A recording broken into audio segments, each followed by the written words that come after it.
kaso gehiago ere. Bai. Baina hori, ohituta gaude, bueno, nik aurten zorte ukidut, baina baite alderak zazuen zer nolako puntuetara heltzen ari garen. Nik aurten Kubara egin dut bidaia, abuztuan bertan egon naiz.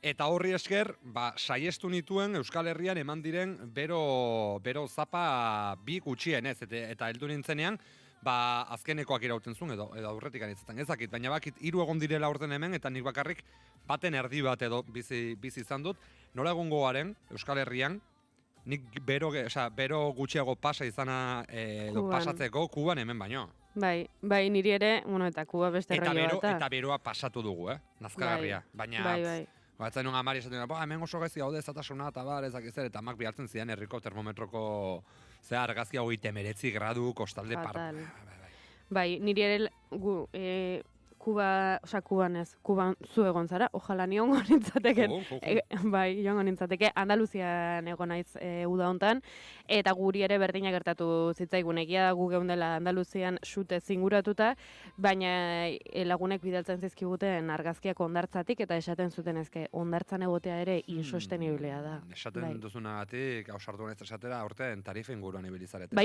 Bai, eta harrapatu gintuen gainera tarifako sute handi horrek gure kanpinean piztu zen sutea. Eta atera gintuzten bertatik. Piztu zen, norbaitek piztu zuen?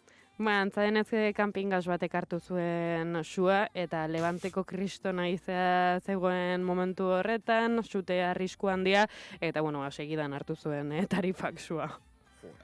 Bai, eta gero egon ginen Puerto de Santa Marian ere, eta Puerto de Santa Marian geundela ere sutea, ganera espetxe ingurua, hori erregin zen, eta katastrofiko. Espetxea erregin zen? Espetxea ez, baina espetxea, daude Puerto bat eta Puerto bi eta Puerto de Santa Marian daude biak, bai. Eta, hori, espetxea bera ez, baina bertatik hurbileko zelai handi bat errezen, bai. Bai, eta gu bertatik pasatzen, eta gero gainera Kadizetik bueltan esaten genuen, dago erretzen Andaluzia, Castilla, Asturias, nondik igaroko gara gu Euskal Herrira heltzeko. Bai, eta horrela tarteka kotxean nabaritzen genuen horrelako odei handi bat, eta igarotzen ginen, eta surik ez genuen ikusi, baina kea bai. Baina aldaketa klimatikoa ez da existitzen lagunok? Hori da, batzuek esaten dutena. Ni azkenengo amarekin egon nintzen hitz egiten horren inguruan, eta ja apur bat nazkatuta beroarekin, eta berak ere beroa ez du bat ere ondo eramaten, baina jarraitzen du aldaketa klimatiko hori farsa bat dela esaten, esan zidan, nik Durangoko jaietan egin ditut jaiak jakelodiarekin eta tiranteetan ere. Ez, esaten niolako urrian, ez dela normala hondartzara joate aurrean, eta esan zidan, segitzen du hori esaten. Eta egon naiz Gabonzarretan, jertxe utzarekin kalean. Aurten praka mutxetan irtengo gara, antza denez. Kontua maiztasuna, ez? Ez da gauza isolatu bat denean, gerta daiteke eta listo. Okarrena da patroi bat ematen denean, errepikatzen denean, eta bar. Baina, amaika arazu ditu gaur egun, dola 5 urte behintzat aldaketa klimatikoa gure lehentasuna zen goren sentsatzeak atezakizuk zalua. Hor daukagula, bakigu planeta pikutara doala, baina, gerrak daude, eta bar. Esateran nindoan ateioka daukagula, baina ez, gelara sartu da dagoeneko, hemen daukagu dagoeneko. Egoi, uste dute joan egin behar zarela, 3 minutu geratzen dira. Algaulala noa, gero esan gozuen nire berri. Oso ondo, gero arte egoi, animo. Eta bien bitartean, gaur Iker Gurrutxaga ez dugu izan gurekin tertulian, baina etxeko lanak eginak utzi ditu. Entzungo dugu. Egunon ekipo, egunon entzule, zer moduz, ostirala da. Eta gaur mundu guztia, disko bakar bat eta hitz egiteko arriskuan ikusten dut. Ez Euskal Herrian sortua, tamalez. En fin, ez dut aipatu ere egin nahi zein den. Ja, nekatu xamar nagoelako. Baina, gaur Euskal Herrian 2 disko behintzat atera dira, 2 behintzat. Batetik, Bele, Muturrez zerura diskoa atzo eta kaleran aurkezpen festa, jendetxo bat elkartu ginen, aurkezpen festa hori izan zen entzunaldi bat, eta eskertzen dira horrelakoak, modu desberdin batean lan egiten duten artistek, holako gauzak egiten dituzte, eta Josef Alail, ez? Horixe. Eta dotore izan zen. Hortaz, muturra zerura da. Hobeto ezagutzeko, gaurko musikarian. Eta bestetik, Josef, filosofiaren baitan dagoen beste talde hauetako bat. Zaaf, Z-A-A-F. Horioko taldea da. Izenak soilik aipatu dituzte, abizenik ez, argazkirik ez, sare sozialik ez, diskoak edizio fisikorik ez, iragarpenik ez, singelik ez, pum, diskoa. Bagenekien grabatu zutela, badakigu azaroaren 29an herrian bertan, Orioko gaztetxean, Etxeluze gaztetxean izango direla, eta txaso lehen zertarekin batera. Baina beste modu bat gauzak egitekoa. Disko atera dute, iesaldiko bakarrizketak deitzen dena, eta bertako nire izatea aukeratu dizuet. 2 minutu azpitik duten kantu bat. Askotan esaten dugu musikarien, ez? 10 minutuen ezin dela disko bat kontatu. Nik uste dut talde hau etortzen bada musikariara. Ez banago ziur etorreko girenik, promoak eta horrelako gauzak uste dut ez zituztela gehi maite. Etortzen baldin badira, bada talde horietako bat azaltzeko ez, disko labur bat, ze oso laburra da, egiten zenba denbora pasa duten. Eta zergatik hainbeste denbora. Eta barne prozesuaz hitz egitean nik uste dut talde honen kasuan oso interesgarri izango dela. Baina, hori, Zaaf, esan da zela nire izatea, eta iesaldiko bakarrizketa diskoa kalean da, Beleren muturra zerura kalean da, beste hainbat single eta kantu ere kalean dira. Zaindu dezagun gurea. Asteburuan.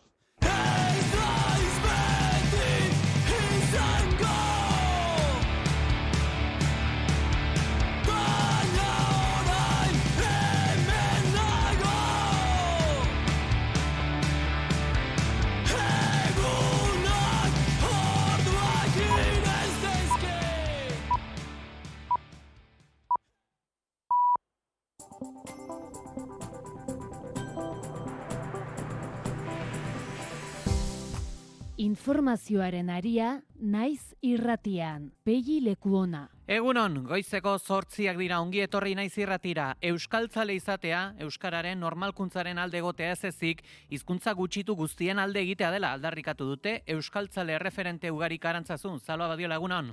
Egunon Pegi eta egunon entzuleok, aldarria justiziarekin, berdintasunarekin, ala askatasunarekin lotzen den ikuspegi bat dela esan dute. Idurre Eskizabel Euskalgintzaren kontseilua. Euskararen etorkizuna jokoan dago. Eta berriro ere, euskaltzaletasuna lehen lerrora ekarri eta euskarari pizkunde berri bat emateko unea da. Eguneroko milaka erabaki, ekintza eta keinuren bidez. Euskararen etorkizuna jokoan dagoela eta berriro ere euskaltzaletasuna lehen lerrora ekarri eta euskarari pizkunde berri bat emateko unea dela nabarmendu dute. Testu inguru honetan foruzaingoak behatokeari emandako ere Manzanastraigo artxibamos erantzuna praktika profesional txar bat izan zela argudiatu du Amparo López Kontseilariak.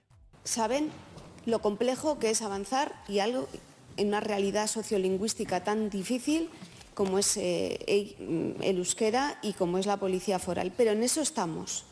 Tenemos un plan, lo tenemos que desarrollar, lo vamos a evaluar, estamos intensificando, tenemos el foco ahí y vamos dando los pasos, poniendo las bases, que no es poco. Ya me habría gustado a mí. A ver.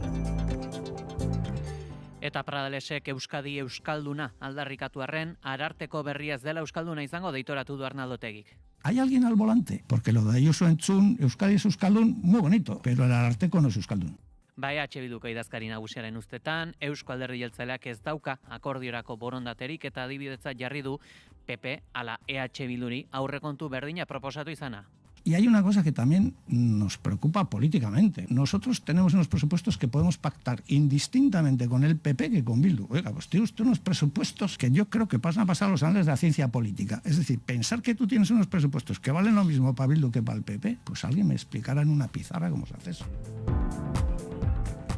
Eta Gasteizi dagokionez, Zaranako bizilagunek erantzunak eskatu dizkiete, batzarretan agertzen ez diren politikariei, Gorka Hurtaran eta Marisol Garmendia ez dira, 7. alaba eta babestu elkartek Aranako harrera guneaz burutu duten bizilagunen batzarrean agertu. Ez dute aurpegia eman nahi, 5 hitz hauekin laburbildu daiteke Arana, Arantzabela, Aranbizkarra, Salburua eta Santa Luzia auzoetako bizilagunen sentipena.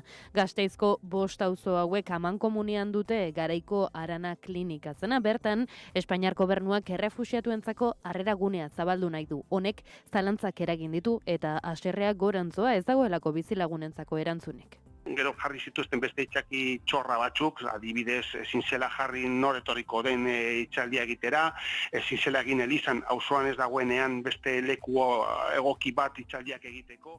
Peio Salazar bizilagunak Naiz irratian azaldu zuen urriako 2an hitzaldi bati uko egin ziola Arabako Foru Aldundiko 2 arduradunek. Atzo Gorka Hurtaran ongizate diputatua eta Marisol Garmendia Espainiar gobernuko ordezkari izan ziren kale egin zutenak. Eta Alemaniako presidentea Gernikan izango da, helduden azaroaren 28an nazien bombardaketaren biktimen omenez. 1937 urteko bombardaketaren meneginez. Estatu Espainiarrera hil honen 26tik 28ra egingo duen bisita ofizialaren barruan egingo du geldialdia Euskal Herrian Gernikako juntetxeak hartuko duen ekitaldi batean parte hartzeko. Eta azkenik, bestelako kontu politiko bat, Juntsek Espainiako Kongresuan duen talde parlamentarioak jakinarazi du aurrerantzean osoko zuzenketak aurkeztuko dizkietela PSOEk ala Sumarrek bultzaturiko lege guztiei. Míriam Nogueras. Ara mateix i en primer terme, mentre estem fent aquesta roda de premsa, estem registrant esmenes a la totalitat a totes i cada una de les lleis espanyoles que el govern... Gaineratu du ez dutela bozkatuko tramitazioa amaitzen ari diren 21 legeen alde eta ministroen kontseiluan onartu dituzten lege berriak ere osoko zuzenketak izango dituztela kongresura iristen direnean. Eguraldia eta trafikoa Naiz irratian. Bada errepidetan nabarmentzeko jazoeraren bat? Ohiko autopilaketak ditugu Pegi, Barakaldo, Galdakao eta Leioa inguruan. Eguraldiaren nondik norako guztiak, Iker Ribarluzeak. Goizean are gehiago nahastuko zaigu eguraldia ostiral honetan. Goizean goizetik hasita hodei asko izango da eta goizeko lehen orduan gainera mendebaldetik barrena fronte ahul bat sartuko da. Fronte honekin lurralde osoan izango da euria, baina euri txikia izango da eta litro gutxi botako du. Gainera eguerdirako pasako du eta lurralde osoan atertu egingo du eta ostartetsuak zabalduko dira. Baina arratsaldetik aurrera berriro ere mendebaldetik barrena hodeiak ugarituko dira, beste fronte bat iritsiko da eta berriz ere euritara joko du. Fronte hau indar handiago sartuko da eta fronte honekin euri gehiago izango da. Zaparradak lurralde osoan emango dira, baina gehien bat Kantauriar isurialdean botako ditu eta bertan gainera une batzuetan gogotik botako du ekaitzak jotzea baztertu gabe. Hego mendebaldeko haizea arro edo bolada zakarrekin ibiliko da egunaren gehienean, azken orduetan hori bai, ipar mendebaldera egingo du. Temperatura minimoek beheraka jarraituko dute, 3 eta 12 gradu bitartean errendituz, maximoek ere behera egingo dute, Kantauriar isurialdean 14 eta 17 gradu bitartean errendituko dira. Eta hego isurialdean 10 eta 13 gradu bitartean, temperatura freskoenak Araba eta Nafarroa erdialdean neurtuko dira, altuenak aldiz kostaldean. Joarra Izpurua teknikan, azaroak 7 da ostirala. Informazioaren aria.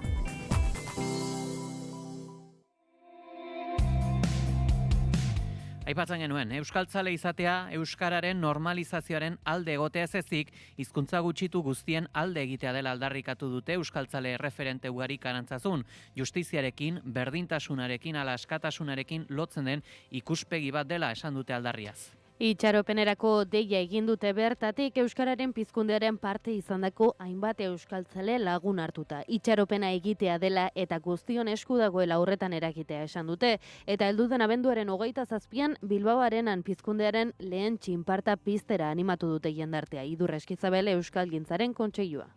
Euskararen etorkizuna jokoan dago.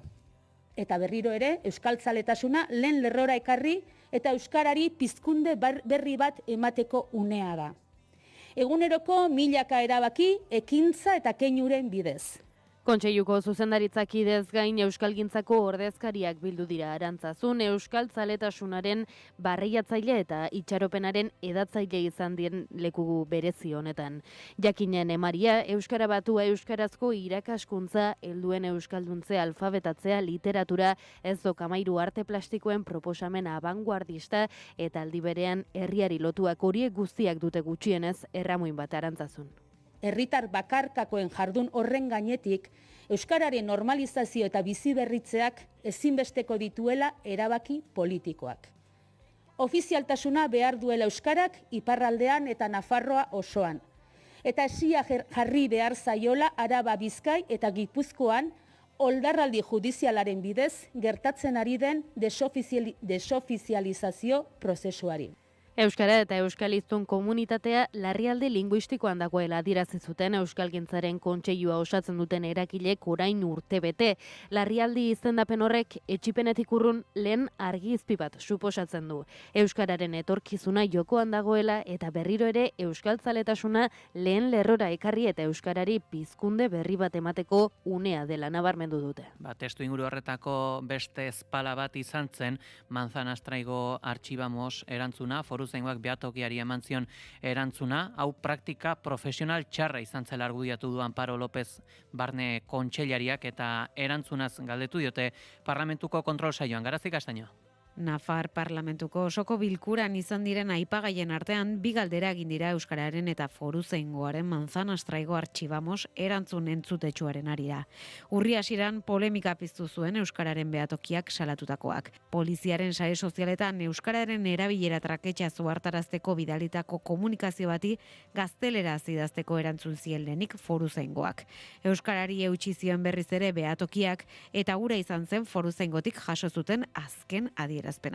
Manzanastraigo, archivamos, punto.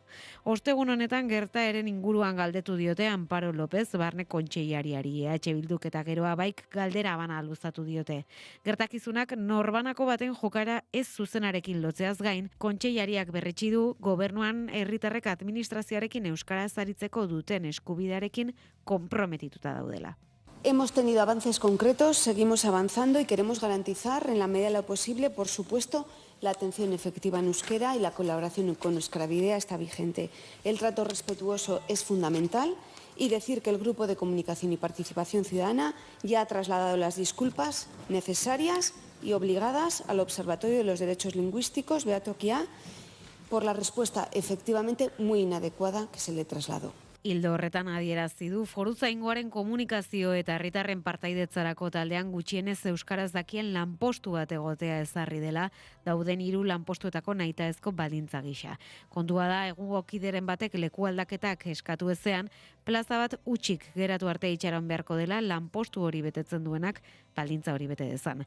Bien bitartean, Herrizaingo saiak Euskarabideko itzulpen zerbitzuetara joko du Foruzaingoaren sareetako komunikazioan euskarazko edukien volumena handitzeko. Erantzun euskarafoboa eman zuen Foruzaingoari dagokionez, Lópezek azaldu du pertsona hori identifikatu egin dela eta halakorik berriz ez gertatzeko neurriak hartu direla. Komunikazioen jarraipen handiagoa egingo dutela dio eta onartu du oraindik asko dagoela egiteko. Saben lo complejo que es avanzar y algo en una realidad sociolingüística tan difícil como es el euskera y como es la policía foral. Pero en eso estamos. Tenemos un plan, lo tenemos que desarrollar, lo vamos a evaluar, estamos intensificando, tenemos el foco ahí y vamos dando los pasos, poniendo las bases, que no es poco. Ya me habría gustado a mí haber recibido las bases bien puestas. Confíen en que el proceso es el adecuado y que se han tomado las medidas oportunas y esperamos que no se vuelva a producir. Eta Pradalesek Euskadi euskalduna aldarrikatu arren, Ararteko berria ez dela euskalduna izango deitoratu du Arnaldo Tegik. EH Bilduko idazkari nagusiaren ustetan, EAJak ez dauka akordiorako borondaterik eta adibidetza jarri du PP ala EH Bilduri aurrekontu berdina proposatu izana. Arnaldo Tegik adibidetzat jarri du Nafarroan aurrekontuak onartzeko egon den akordio borondatea eta honen baitan aldarrikatu du gutxieneko 1.000 euroko pentsio ere lortu dela. Hala baina, Euskal Autonomia Erkidegoan ez du halako aukerarik ikusten. Y hay una cosa que también nos preocupa políticamente. Nosotros tenemos unos presupuestos que podemos pactar indistintamente con el PP que con Bildu. Oiga, pues tiene usted unos presupuestos que yo creo que pasan a pasar los anales de la ciencia política. Es decir, pensar que tú tienes unos presupuestos que valen lo mismo para Bildu que para el PP, pues alguien me explicará en una pizarra cómo se hace eso. Radio Euskadin eginiko elkarrizketan Otegi berretsi du EH Bildu akordioetatik kanpo uzteko desio bat dagoela eta adibidetza jarri du EAJ, PS eta PPek Mikel Manzisidor Ararteko elkarrekin adostu izana, jakinik hau ez dela euskalduna, ala PPren bitartez etor daitezkela garai ilunak. Lehendakariak esantzun, gara ilunak datozela. Eta noren eskutik etorriko dira gara ilun horiek, PP eta Voxen eskutik. Eta zer gertatu da hortik ona? PP-rekin negoziatu dutela Arartekoa. Arartekoa ez da euskalduna. Zeko ondo dago Ayusori esatea euskaralduna garela, baina Arartekoa ez da euskalduna. Suposatzen dut ikasten ari dela. Bai, izendapen berriak neutraltasunik ez duela bermatzen azpimarratu du, eta honetaz gain Barnaldo Otegi gogora ekarri du. Alderditik kanpokoak diren 5 izen proposatu zituztela alternatiba gisa.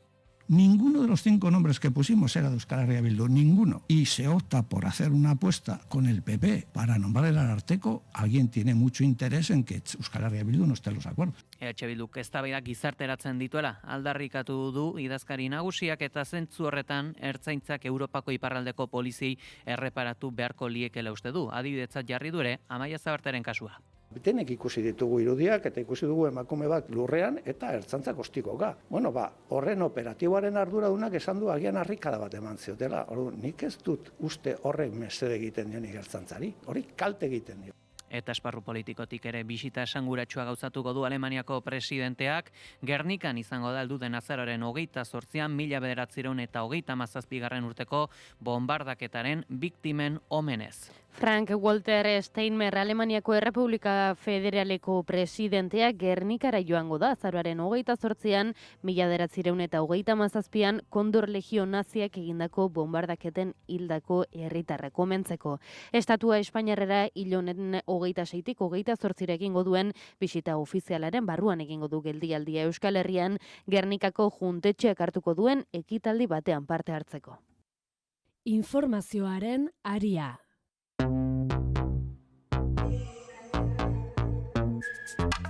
Ia, goizeko 8:04 direla esango dugu, Aranako bizilagunek erantzunak eskatu dizkietela, batzarretan agertzen ez diren politikariei. Gorka Hurtaran eta Marisol Garmendia ez dira, 7. alaba eta babestu elkartek Aranako harreraguneaz burutu duten bizilagun batzarrera joan. Ez dute aurpegia eman nahi, 5 hitz hauekin laburbildu daiteke Arana, Arantzabela, Aranbizkarra, Salburua eta Santa Luzia auzoetako bizilagunen sentipena. Gasteizko 5 auzo hauek amankomunean dute garaiko Arana klinika zena. Bertan, Espainiar gobernuak errefuxiatuentzako harreragunea zabaldu nahi du, honek zalantzak eragin ditu eta haserrea gorantz doa ez dagoelako bizilagunentzako erantzunik. Gero jarri zituzten beste itxaki txorra batzuk, adibidez ezin zela jarri nor etorriko den itxaldia egitera, ezin zela egin elizan auzoan ez dagoenean beste leku egoki bat itxaldiak egiteko, ez dakizen bat itxaki jarri zituzten, esateko bertan berak egiten zela. Peio Salazar bizilagunak Naiz irratian azaldu zuen Urriak 20an hitzaldi bati uko egin ziotela Arabako Foru Aldundiko 2 arduradunek. Atzo Gorka Hurtaran ongizate diputatu eta Marisol Garmendia Espainiar gobernuko ordezkaria izan ziren kale egin zutenak. Bizilagunek Aranako klinika zena adinekoen egoitza bihurtzea nahi dute, jakinik Arana auzoa dela Gasteizko poblaziorik edadetuena duen eremua. Agian okertuta itxaropena zen Aldundiak hartzea egoitza hori, eta zabaldu berriro. Foru Aldundiak aukera hau baztertu zuen eraikinak aluminosia zuela argudiatuz. Marisol Garmendiak hau gezurtatu zuen aurretiaz burututako topaketa batean.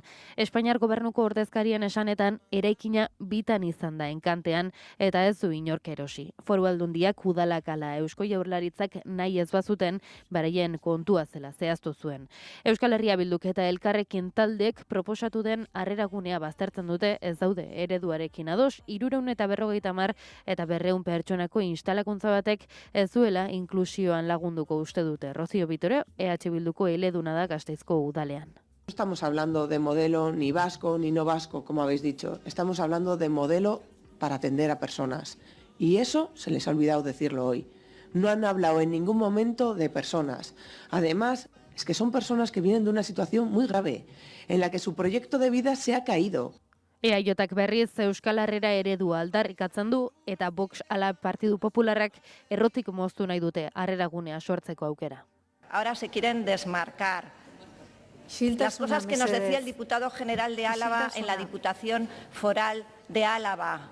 Ya lo siento que están nerviosos, pero es que, bueno, pues participen en el debate. Igual les tranquiliza un poco que nos den sus argumentos y los conozcamos. Miren, voten a favor de la paralización. Si lo tienen muy fácil. Ezberdintasun politikoek aurre ikusi gabeko batasun politikoa eragin dute Gasteizko legebiltzarrean. EH Bildu, PSE eta Sumar taldeek zuzenketa aurkeztu zioten PP Karanako guneaz aurkeztu zuen legezbesteko proposamen bati. Azken orduko maniobra parlamentario harrigarri baten bidez, Eusko Legebiltzarraren gehiengoak asilo eskatzaileen harrerari eta Aranako nazioarteko babes zentroaren proiektuari buruzko jarrera eraikitzailea adieraztea saihestu nahi izan da. Araban jarraitu beharra dugu, eginaren eginez elkarteak bultzatuta ez naiz etxean geldituko deritzon kanpainak irisgarriak ez diren. Arabako aisialdiko lokalen irudiak biltzera animatu dituelarik herritarrak. Urritasun fisikoak dituzten pertsonak ordezkatzen ditu elkarteak. Aurkeztu berri duen sentsibilizazio ekintzaren bitartez, horiei aisialdi espazioetara berdintasun baldintzetan sartzea eragosten dieten oztopoak ikusarazi eta salatu nahi ditu. Jatetxeetara, kirol ekitaldiak dituzten lokaletara eta merkataritza establezimenduetara esaterako. Kanpainak ekintza parte hartzaile aurre ikusten du eta bertan, irisgarriak ez diren aisialdiko espazioen argazkiak nomekedoen kasa traolaren bidez bidaltzeko gonbidapena egiten zaie herritarrei. Eta Arabako, Bizkaiko eta Gipuzkoako ikastetxetan Lakuako exekutiboaren hezkuntza sailak iaz zabadutako 2263 protokoloen 123 eskola jazarpen kasuak izan ziren. Guztira 522 izan ziren hautemandako kasuak, Begoña Pedrosa buruduen sailak ohar baten bidez jakitera mandunez. Eskola indarkeriaren eta jazarpenaren aurkako nazioarteko eguna dela eta plazaratu dituzte datu hauek. Sailburuak adierazi duenez, detektatutako kasuek eta ireki behar izan dituzten protokoloen gorakadak sentsibilizazio handiagoa, detekzio goiztiar gehiago eta hezkuntza komunitatearen konfiantza handiago islatzen dute prozesuretan. Ildo beretik, hezkuntza sailetik nabarmendu dute ikastetxeen, irakasleen, ikuskaritzaren eta berritzeguneen implikazioak protokoloekiko konfiantza indartzen dutela eta ikasleen detekzio eta laguntza hobetzen dituela eta azpimarratu du Euskal Autonomia Erkidegoko ikastetxeek azkar, diskrezioz eta koordinatuta jartuten dutela ikaslei erantzuteko, babesteko, esku hartzeko eta laguntzeko. Eta Zaldunbordako makroulataren sustatzaileek 14 milioi euroko demanda jarri dute Hondarribiko udalaren aurka proiektua bertan bera uzteak eragindako kalte ekonomikoengatik. Udal gobernuak garaian Eusko Alderdi Jeltzaleak egindako akatsen ondoriak Hondarribiarrek ez ordaintzea eskatu du. Demanda honen oinarria Eusko Alderdi Jeltzale alkatetzan zela egindako apoa da. Bertan Zaldunbordako makrouleta eraikitzea aurreikusten zen, baina arazo teknikoak direla eta bertan bera gelditu zen plan hau.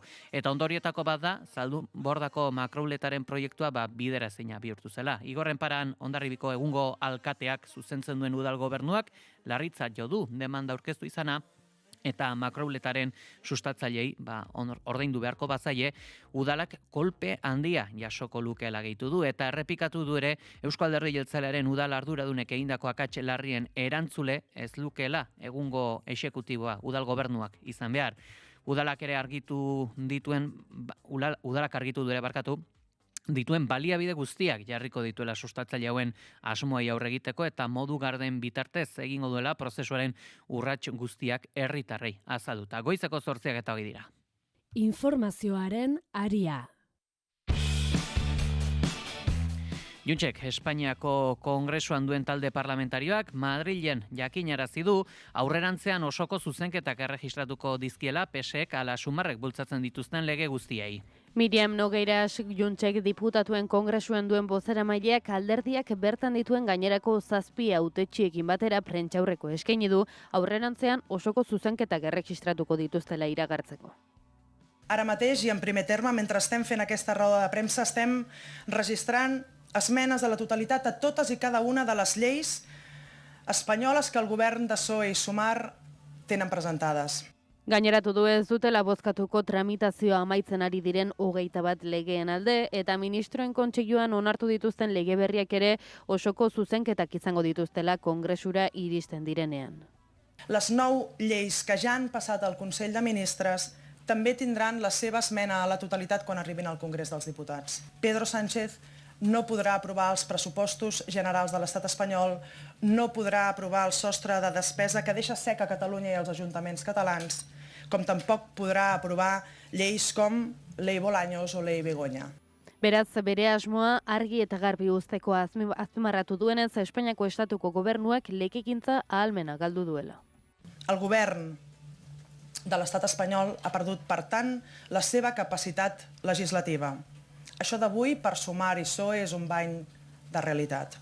Kazetarien galderei erantzunez nabarmendu du ostegun honetatik aurrera ez dela lankidetza edo negoziazio gehiagorik izango eta beraz dozenaka lege proiektu limboan geratuko direla PSOEk PPrekin edo Voxekin itunik egin ezean. Eta aipatuko dugu baita ere martxa berdea deitzen diote, baina inbasio izan zela, gizarte zibilak bultzatutako ekimena zela zioten Marokotik, izatez okupazio militar baten abia puntua baino izan ezenean. Maroko mendebaldeko Saharan sartu zenetik 50 urte bete direnean, Nazio Batuen Erakundeko Segurtasun Kontseilua eta Rabatekin lerratu delarik burujabetasunarekiko borrokan atal berri bat zabaldu da Saharar herrian. Egoi Belategi.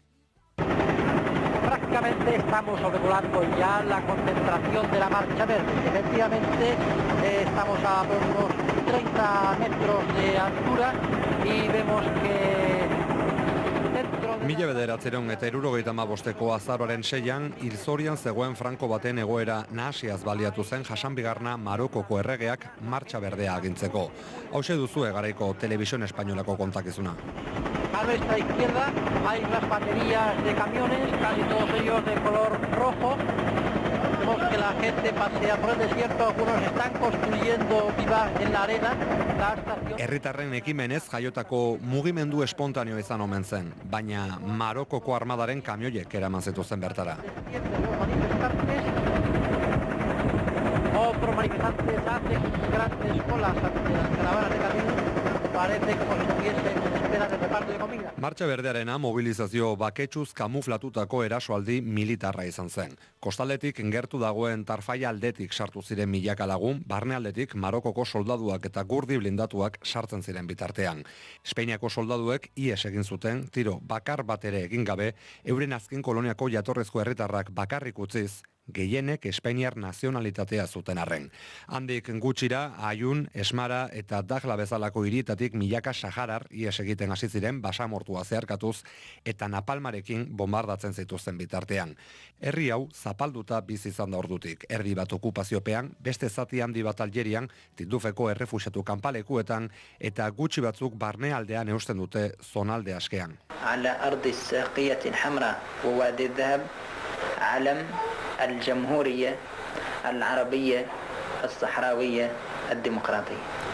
Mila bederatzeron eta 76ko otsailaren 27an basamortuaren erdian dagoen Birlehlu herritik aldarrikatu zuen Saharako Errepublika Arabiar Demokratikoaren sorrera Fronte Polisarioko buruzagi Eluali Mustafa Sayedek. 15 urte irango zituen gerra hasiko zen eta Fronte Polisarioko gerrillariak garaitu ezinik, su-eten batera heldu ziren bi aldeak Saharar herriaren autodeterminazioari bide emango zion galdeketa baten promesarekin. Mendebaldeko Sahararen inbasiotik mender dira traizio berri bat jasandu bertako herriak. Nazio Batuen Erakundeko Segurtasun Kontseiluak Marokoren autonomia proposamena onartu baitu gatazkari konponbide emateko oinarri baliagarri gisa Errusiak eta Txinak abstentziora jo ostean. Nosotros como Frente Polisario entramos en cualquier tipo de negociaciones, pero todas las negociaciones tienen que conducir inevitablemente a que el pueblo saharaui pueda decidir mediante un referéndum de autodeterminación qué es lo que quiere ser.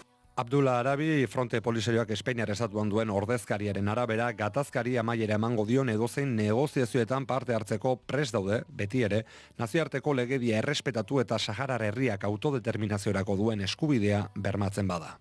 Eta aipatu beharra dugu baita ere Israelek gogor bombardatu duela Libano azken orduetan, Hizbulak herrialdearen hegoaldea okupatzen dituen posizioetatik alde egiteari uko egin ostean 2024 urtetik indarrean den su-etena etengabe urratu du Israelek eta honek dio, dutela inongo erresistentziarik onartuko Libanon, milizia xiitak bere burua defendatzeko eskubidea aldarrikatzen duen bitartean. Libano hegoaldeko 5 herriska bombardatu ditu Israelek eta dronak ere bidali ditu Beirut hiriburuaren inguruetara.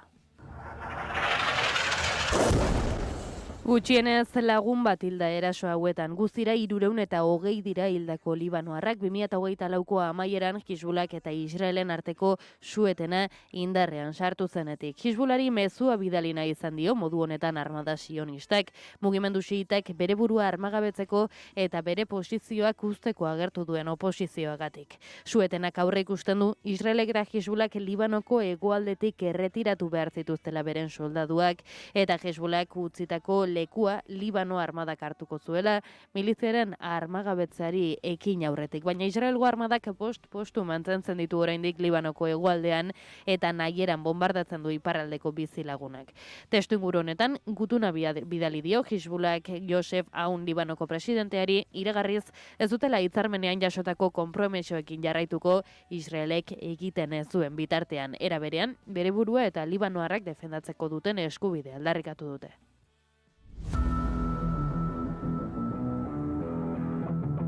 Kirol aria, naiz irratian.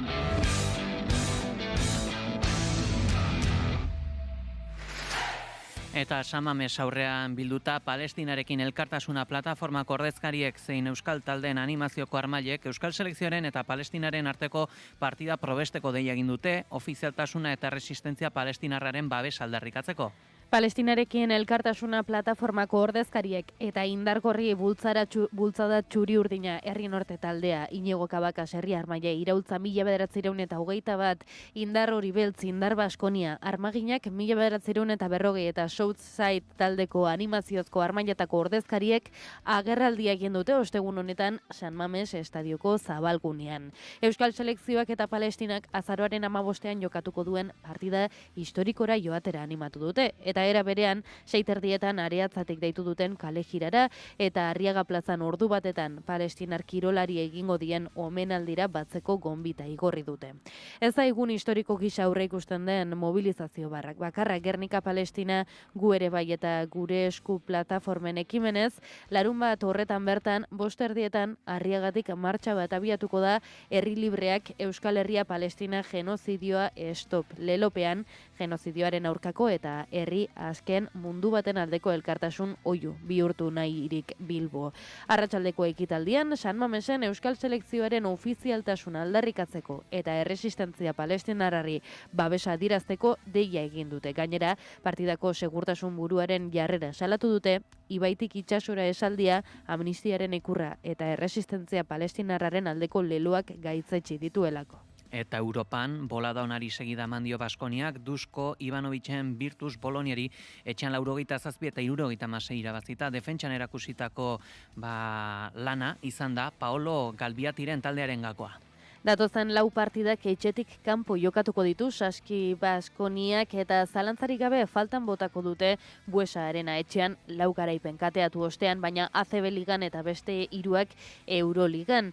Bertan izandako azken arerioak gasteiztarrek maitatutako Dusko Ivanovic Montenegroarraren Virtus Bolonia izan da eta kasu honetan seriotasunez partida aurrera ateratzea lortu dute Baskoniakoek 87 eta 76. Edozein kasutan partida uste baino parekatuagoa joan da, 3. laurdenean puntu bakar batera egon baitira italiarrak 58-57. Baina orduan, sendo ageri dira Paolo Galbiatiren mutilak, Lugogu Kaboterratek eta Espainolok egindako ia defentsibo onari esker, lan defentsibo onari esker.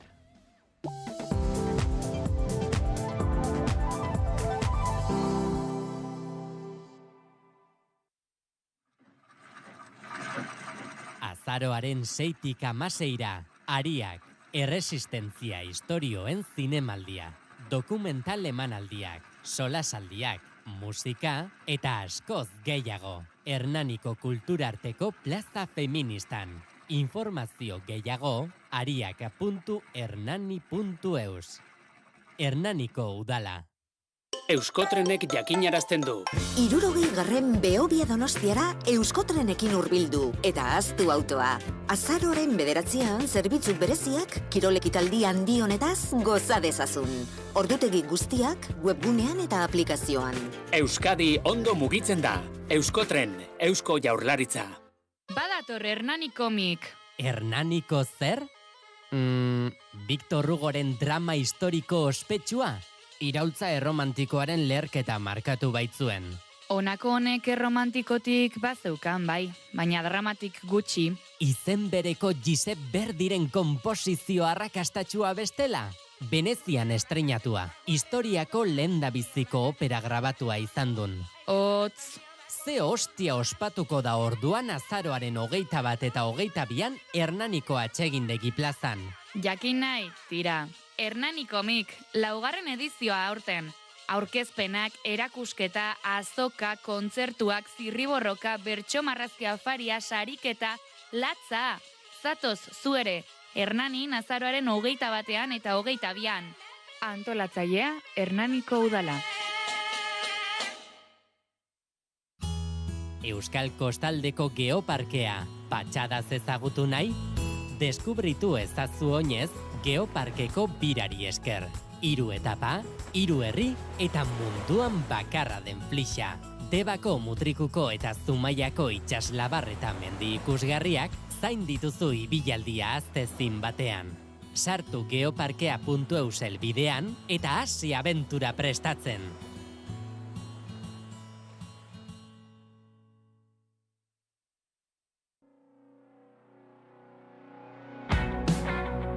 Begiak itxieta burua itzali zen.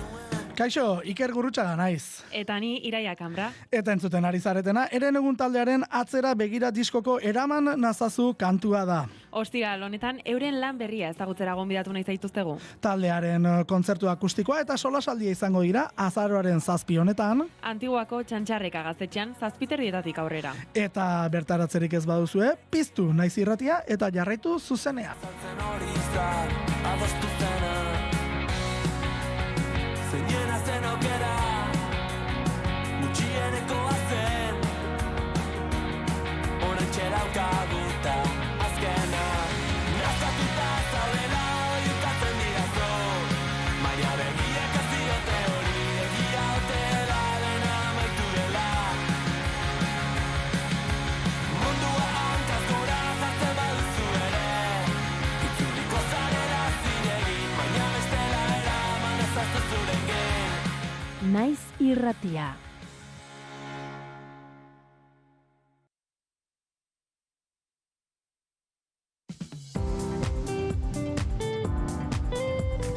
Informazioaren aria. Goizeko 9:25 gutxi eta heldu berra diogu analisi mailari, ostiraleko analisi maila eta esango dugu gaurkoan apur bat lentsagatzi garela. Badugulako ez ohikoala sorpresazko kontu bat ere, baina hori goizeko 9:00 aurrera izango da eta asteko analisi maiko parte hartzaileak aurkeztuko ditugu. Gasteizen da Unai Fernandez de Betoño arkitektoa eta hemen Donostiako estudiotan Malen Dominguez soziologo. Egunon. Kaixo, egunon. Egunon Unai. Akaso mikrofono itzalita daukazu edo? Ezakit. Bueno, hortikan batzade, zer moduz bestela Malen? Oso ondo. Ia astea bukatzeko goz. Bai, egia esan bai. Asteburua, plan politak eta... Hori da. Unai, ezakit? Egunon, orain bai, zer moduzu? Bai. Oso ondo, esnatu gara hemen Gasteizen udazkeneko eskorri polito hietzeko batekin eta gustora, ostiralarekin ja. Beira, ez da egun asteko modu txarra eta aurrera egin beharra dugu eta esango dugu, asteko albistetako bat ere izan dela, Ernai Gazte Antolakundeak Galder Barbado eta Aitor Zelaiaren espetxaratzea salatzeko protestak ez zirela legezkoak baina bai zilegiak, honen ondorioz bertan bera gelditu dira, Gasteizko mobilizazioan esarri ziren isunak eta 601 euroko minimora murriztu dira Bilboko isunak, epai honetaz hitz egingo dugu goiz honetan eta horretarako Donostiako estudietan da, Amaiur Eurrola, Ernai Gazte Antolakundeko eleduna eta Amaili Bilbao, 3 abokatuak bulegoko abokatua berriz, Bilboko estudietan dago, egunon? Kaixo, egunon. Egunon, bai. Bueno, Amaiur, balorazio baikorra egin duzu, zer modu zabete epaiaren berri izan ostean? Oso pozik egia esan genuen aurrekoan, baina da bada urte eta erdi iraunduen prozesu bat, duela urte eta erdi izan genuen isun hauen berri, eta duela urte bete jakinarazi genuen, prozesu judizial bat abiaraziko genuela. prozesu judizial honen helburua bazen, ez, alde batetik, hasieratik azaldu genuen bezala, ernairen aurkako operazio bat martxan jarri zutela, eta operazio hori desmontatzeko edo evidentzian usteko helburua genuen alde batetik, eta beste alde batetik, beste garaipen bat moduan ulertzen dugu, hasieratik esaten genuen bestelako elementu bat zela, honek ez zuela edo ezin genuela permititu honek aurrekari bat markatzea bestelako mugimendu sozialentzako edo eta bestelako egoera batzuetarako. Eta uste dugu aurrekari polita uzten duela epai honek, izan ere agerian geratu da kasu honetan segurtasun sailak eta Eusko Jaurlaritzak izandako jarrera erabat desproportzionala eta erabat antidemokratikoa, eta beraz epaile batek sententzia baten bitartez hori adieraztea uste dugu oso positiboa dela eta oso pozik gaude horregatik. Letuko dugu epaiaren nondik norakoak baitare, Maili, akaso guztia labur bildu dezaken esaldia izan daiteke protestak ez zirela legezkoak, baina bai zilegiak zer esan nahi du honek, edo zehaztasunez nolakoa da esaldi hau? Bai, hori da, esaldi hori epai bietako batean bai jasotzen da, bietan, baina ezberdintasun ugari daude Gasteizko kasuan eta Bilboko kasuan. Zuk aurretik ondo esan duzu moduen, Gasteizko kasuen izun guztiak, hau da, administrazioko ebazpen guztiak indargabetu ditu, beraz, guztiak dira legez kontrakoak, baina Bilboko kasuan aldiz, zuk ondo esan duzu moduen bai, ondo tipifikatuta egongo litzatezke, hau da, epaiak bai jasotzen du desordena publikoak egon direla, beraz, bai direla zilegiak egon ziren protestak, baina ez legezkoak, beraz, izuna jaisten du, kontuan izanik guztiz neurrizkanpokoak zirela esarri ziren izunaren kuantiak. Eta hori zergatik jasotzen da hori guk frogatu ahal izan dugulako ertzaintza jasotzen duen guzti hori ezela gertatu, eta horrez gain legeak esartzen dituen betekizunak ez dituztelako errespetatu izun hauek jartzerakoan. Baina egia da, eta Maiorrek ere aurreratu du, bereziki interesgarria da guretzako sententzia bi hauek, asko garatzen duelako guk nahi genuen kontu bat, eta da, adierazpen askatasunerako eta manifestaziorako oinarrizko eskubideen garapen eta babes bat egon behar dela horrelako protestetan, eta neurria jartzen dio administrazioak zigortzeko duen ahalmen horri.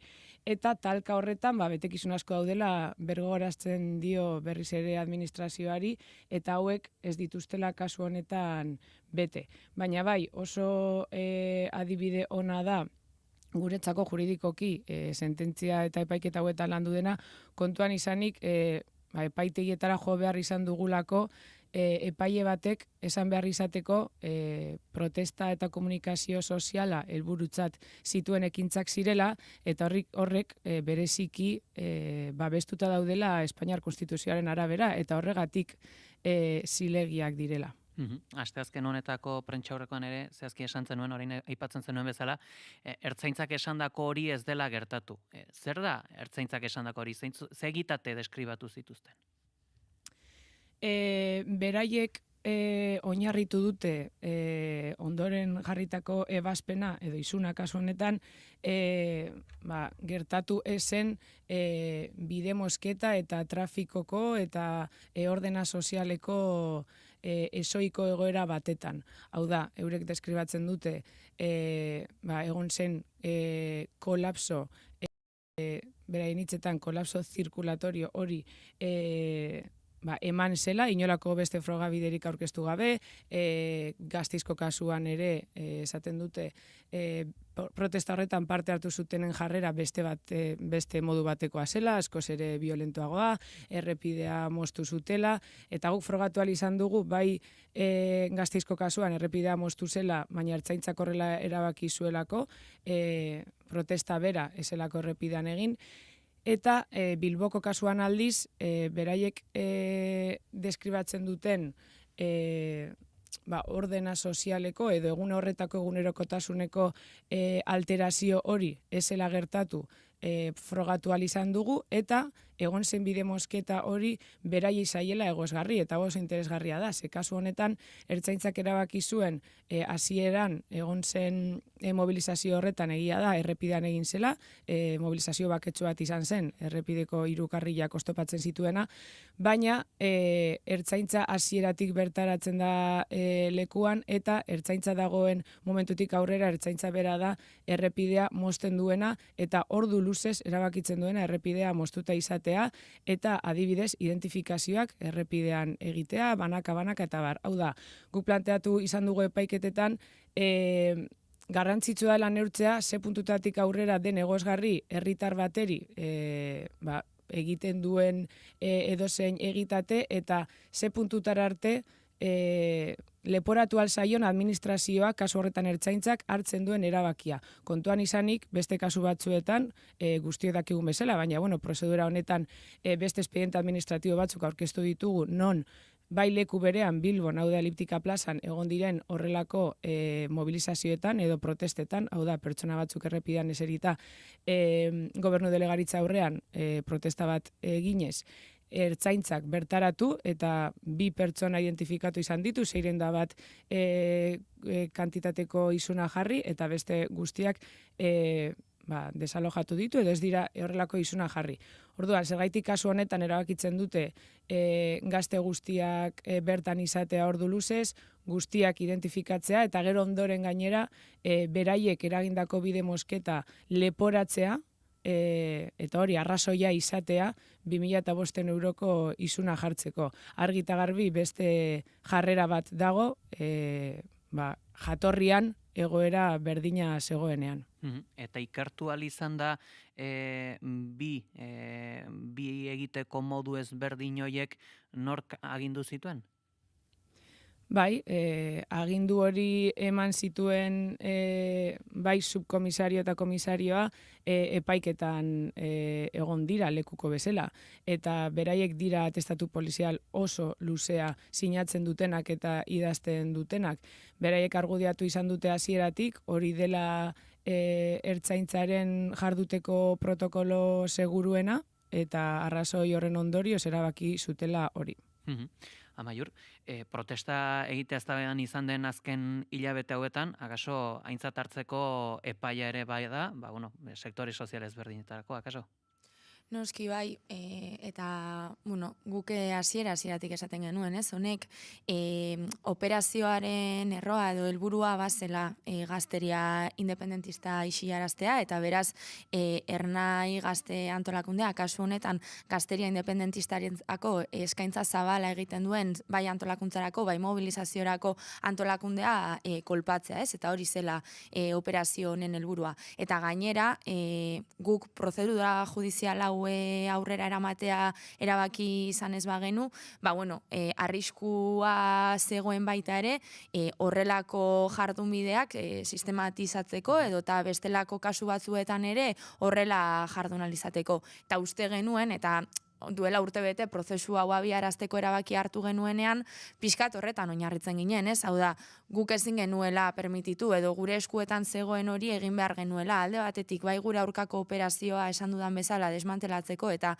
azken finean antolakundearen bizigarritasuna bera jopuntuan jarri nahi zutelako ekonomikoki antolakundea itoz, eta beste alde batetik ezin genuela baimendu hemendik aurrera administrazioak, kasu honetan segurtasun sailak, horrelako jardunbideak izatea gainontzeko herritar edota mugimendu sozialen aurka jarduteko, ez? Azken finean mailak azaldu duen bezala, honek erantzuten diolako elkartzeko eskubidearen aurka edo manifestatzeko eskubidearen aurka egiteari, eta uste dugu hori ezinezkoa dela edo ezin dugula onartu. Motza legea, baliatu da isunak jartzeko. 2016 urtean Gasteizko Legebiltzarrak adostu zuen ez aplikatzeko konpromezua zuzenketa baten bitartez. Ia 10 urte pasatan nola ikusten duzu hau?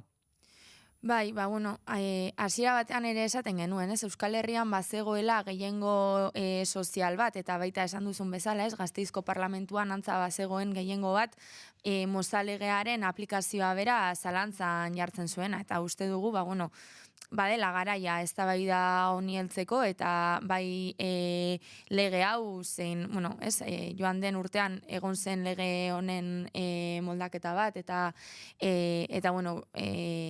legearen puntu latzenak edo desagertzen ziren. Uste dugu eztabaida hori Gasteizko Legebiltzarrean esan bezala duela 10 urte ere ireki zela, badagoela gehiengo bat horren aplikazioa zalantzan jartzen duena, eta beraz eztabaida hori, eztabaida publiko hori emateko garaia dela uste dugu.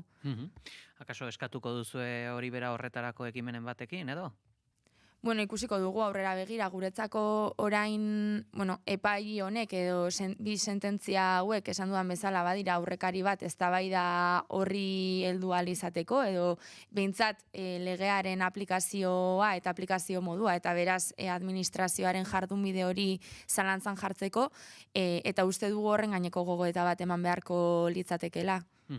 Maili, zigorrak esan dugu, mozalei aplikatuz ezarri zirela, 2005 euro kasu batzuetan, hau da ezakit eskadaiteken kantitaterik altuena, edo zer justifikatu dezake mailakatze horretan goreneraino heltzeak? Ez da kantitaterik altuena. Desordena publikoak arau hauste larriak dira, arauaren barruan, ez aldiz, adibidez, mobilizazio bat ez komunikatzearena, eta hori ere azpimarratzekoa da kasu hauetan, bai espediente administratiboan eta bai epaiketan bertan asko eta sententzia horrela jasotzen da, asko esan den zerbait da, ezela komunikatu aurretiaz eta legearen betekizun hori ez dela bete, baina, klaro, kasu horretarako ere badago beste isun bat arauean, eta isun hori aldiz arina izango litzateke, askoz ere kantitate bajuagoarekin. Kasu honetan, desordena publiko larriak egon zirela ondorio estatu du segurtasun sailak, beraz, arau hauste larri bat da. 600 eurotik 30.000 eurorako tartea dauka administrazioa kantitatea zehazteko. Baina, prozedura zigortzaileetan eta bai administrazioak eta bai estatuak herritar bati zigorra jartzerakoan beti minimotik hasi behar dira, eta minimoa ez jartzerako orduan argudiatu behar da. Kasu honetan, lehen esan dudan bezala, beraien argudioa izan da, egon zen, sortu zen eragina oso larria izan zela. Hau da, bide mosketak Bilboko sarrerak adibidez, Bilboko sarrerak guztiz oztopatzeraino, zerbitzu publiko, ohiko zerbitzu publikoak, autobusak, ambulantziak ez zirela, ezin izan zutela beraien bidea jarraitu. Horrelako arrazoiekin esarri dute 4 aldiz biderkatu duten kantitate hori, baina argi geratu da eta begibistakoa da, eta sententziaren hitzetan harrigarria, esarritako isuna guztiz neurriz kanpokoa izan dela. Maior, ernitik salatu izan duzu isun hauek gazte antolakunde ekonomikoki itotzeko saiakera izan dela, esan berri duzu baita ere. Zentzu honetan espero duzue segurtasun saietik erantzunen bat edota erreakzionen bat? Bai, espero dugu esaten aritu nahi zen bezala, ez? Baina hemen gogoetatu behar dena edo zalantzan jarri behar dena dela jardunbide sistematikoa. Maik azaldu du eta aurrekoan agerraldian ere azaldu zuen, baina suposatzen da administrazioak egoki funtzionatu behar duela, eta kasu honetan segurtasun saila ez dakit objektiboa izan behar dela eta nolabait ongi funtzionatu behar duela. Kasu honetan agerian utzi du epaile batek hori ez dela horrela izan, eta beraz ez, egin dela operazio bat helburu konkretu batzuekin, kasu honetan gazte antolakundearen eta gazteria independentistaren aurka joateko. Beraz, noski, honen gaineko beste behin ere gogoeta bat edo zalantzan jarri beharko genuke zergatik duen segurtasun sailak jardunbide hau, eta beraz zentzu horretan erantzun bat espero dugu, edo espero dugu jokabide honekin amaitu dezala, eta bestalde batetik, bai epaiak edo sententziak beragatik, espero duguna da, isun hoien kuantia jeisterakoan, diru horren itzultzea egitea, horrela esaten duelako epaiak baita ere, eta horrez gain antolakundeari prozesuru hone guztiak suposatutako kosteak itzultzea ere, hori ere epaiak esan duelako. Eta hor baita ere, aipatu zenuen azkeneko prentsaurrekoan, zer nolako testuingurua ere sortu den protestengatikan, urriak 12ko istilu horiek Gasteizen, eta aldarrikatu zenuen euskal faxistak aurkitu nahi izan ez gero hauek arkautin bilatzeko. Bai, guri iruditzen zaigu nahiko adierazgarria dela, ez? Fokua gazteengan, euskal gazteriarengan, edota gazteria independentistarengan jarri nahi izatea, ez? Bai gure aurkako operazio honekin ikusi dugun bezala, edo baita ere azken asteetan montatu duten zirkuarekin, eta hainbat alderdi politiko, zein hainbat edabidez, martxan ikusi da makineria oso bat martxan jarri dela, horren gaineko kriminalizazio bat egiteko, eta guk oso argi dugu zein den guretzako arazoa eta markoa edo fokua nun jarri behar dugun. Eta kasu honetan fokua faxismoa da, eta beraz iruditzen zaigu, eta asteazkenean adierazpen horiek egin dituenean, benetan fokua non jarri nahi genuen, ez? Eta segurtasun sailburuak kasu honetan, zer identifikatzen duen problema moduan, edo zer problematizatzen duen. Kasu honetan ez du problematizatu, edo behintzat falangea bezalako talde faxista bati alfombra gorria jarri zitzaion Gasteizko kaleetan, hori ekidingarria zenean, edo egon direnean aurrekariak horrelako ekitaldiak baimendu ez direnak, azken finean esan dudan bezala talde faxistak direlako, eta ezin dugulako baimendu gure herrian, gure kaleetan horrelako taldeak, horrelako adierazpenak inongo lotxari gabe zabaltzea, eta uste dugu hori oso argiki esan behar den zerbait dela, eta ezin dela faxismoari inongo aurpegi garbiketarik egin, eta zentzu horretan, kasu honetan fokua gazteriarengan edo gazteria independentistarengan jarri nahi izatea faxista horietan beharrean, iruditzen zaigu nahiko adierazgarria dela behintzat, ez? Eta horregatik esan genuen asteazkenekoa. Gerta daiteke eta etorriko da baita ere, Eusko Legebiltzarrean legez besteko proposamen bat dagoela EAJ eta PSren artean, legez besteko proposamen horretan, ernairen aipamena egiten da, sentitu zarete kriminalizatuak?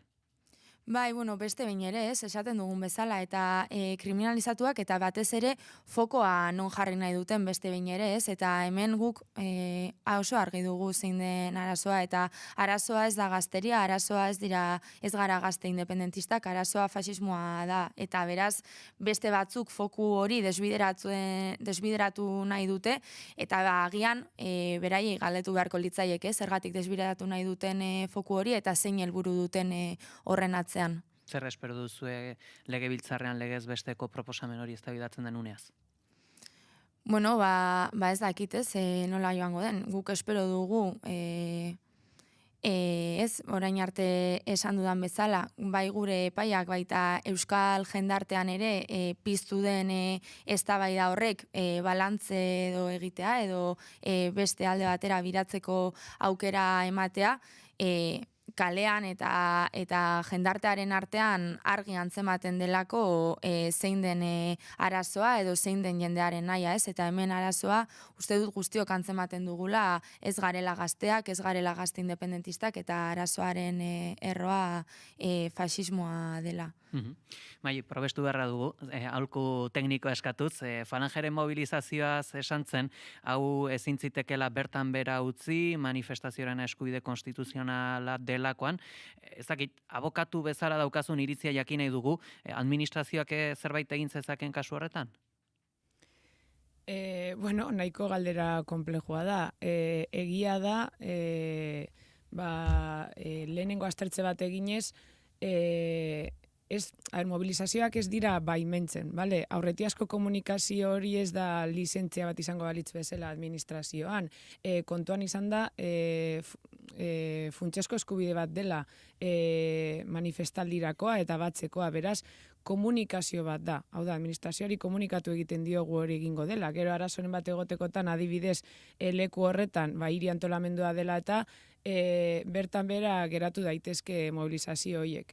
Egia da Euskal Herrian urte luzeetan ikusi dugula eskubide hori urratuta, baina epaitegietatik etorri izan dira edo etorri behar dira debeku horiek, naiz eta batzutan ez den horrela izan. Beraz, juridikoki oso zentzu zurrunean aztertuta, egia da administrazioa bada, horrelako komunikazioa jasotzen duena, ez da erreza debekatzea. Hemen eztabaida juridiko bat dago ere, ez bakarrik politikoa eta soziala, eta da ea gorroto delitua dagoen, ez dagoen, gorroto delitua gauzatzen duten horrelako falangeko eta eskuin muturreko mobilizazioek, ia hori ja baden arrazoi nahikoa bertan bera usteko, bueno, asko aztertu behar den zerbait dela esango nuke. Xetasun guzti hauekin gelditzen gera, Maili Bilbao eta Maiurra Gurrola, mila eskerko izanetan gurera gerturatzegatik. Bai, zueri. Agur. 3 minutu besterik ez zaizkigu gelditzen eta jaso nahi dugu, zuen balorazia, Malen eta Unai, aipatzen zuten, horre jokoan izan dela antolakundaren bizigarritasuna bera eta epaileak desproportzionatuna ikusi dutela bereziki zigor horietan. Unai, zuk zer ikusten duzu auzi honetaz?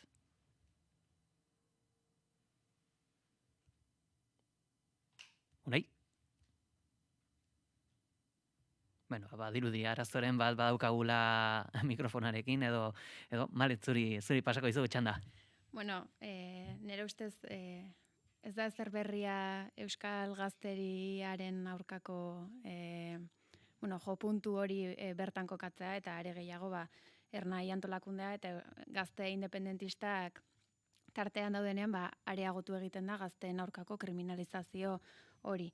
Nik ere oso positiboa da mugimendu sozial ororen aurkako epaia hauek desproportzionatuak direnean eta hoiek epaile batek atzera botatzen dituenean edo esaten duenean ertzaintzaren jarduna izan zela esaterako errepideak moztearen jardun hori ernairi egotzi nahi zitzaionean eta ertzaintza bera izan zenean moztu zezakeena bere jardun hori errepidean egin baino, beste nonbait egin eta ezakit arazo hori ekidin ziteken eta ez gainera ernairi leporatu.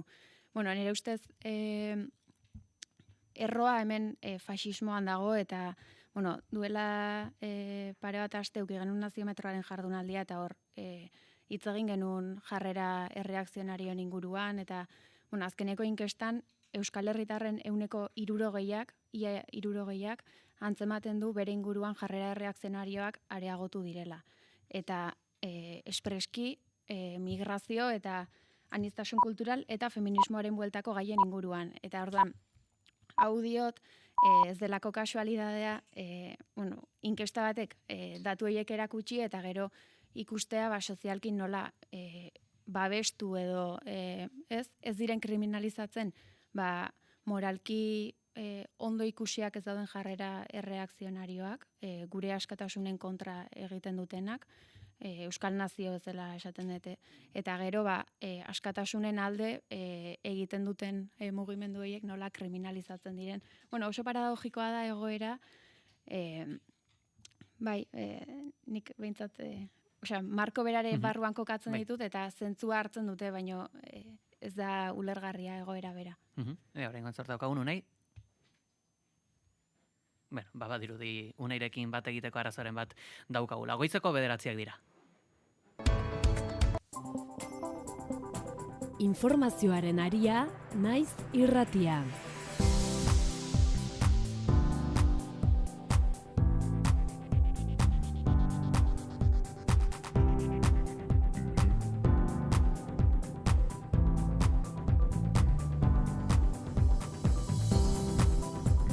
Goizeko bederatziak dira, Trumpek iragarri du Kazajistanek bat egingo duela Abrango akordioekin. Ameriketako Estatu Batuetako presidenteak 2020an bultzatutako prozesua dau, hainbat herrialde arabiarrek Israelekin dauzkaten harremanak normalizatzeko. Zalo Badiola, egunon.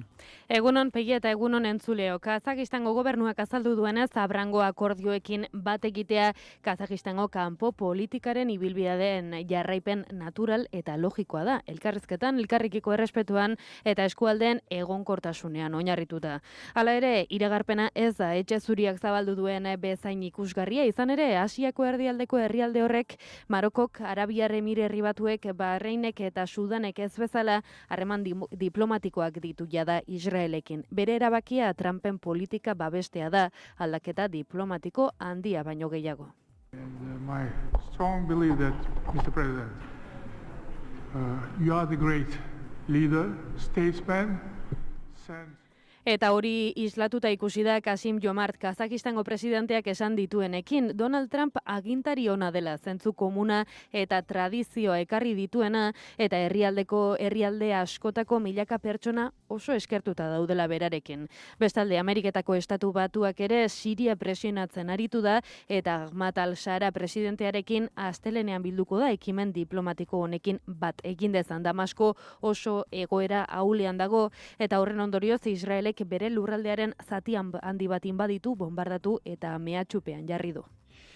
Guzti hauek aipatuta egunaren nondik norakoak ere ezagutuko ditugu. Karazi Kastaino, egunon? Egunon den hori, iritsi da eguna, azkenean Pegi hamarkada bateko atzerapenarekin, baina gaur itxasoratuko da, Nao San Juan ontzia. Ego Iberategi lankidea Pasaialdean dugu, eta ziur naiz datozen minutuetan kontu bereziak ekarriko dituela geurera. Bestelakoetan Gasteizko parlamentuari begira ere izango gara, kontrol saioa izango da ostiral honetan, tartean hainbat galdera izango dira noski aurrekontuen inguruan. Kasu honetan, Imanol Pradales lehendakaria entzungo dugu, horiei erreplikan. Oihartzunen oroimena eta gia zikloaren edizio berri baten aurkezpena egingo dute ostiral honetan, eta ari horri tiraka ere ibiliko gara. Eguerdiko 12etan Gurutzetako ospitaleko langileek elkarretaratzea eta 2 minutuko isilunea egingo dute, lankide baten lan heriotza ez traumatikoa dela eta.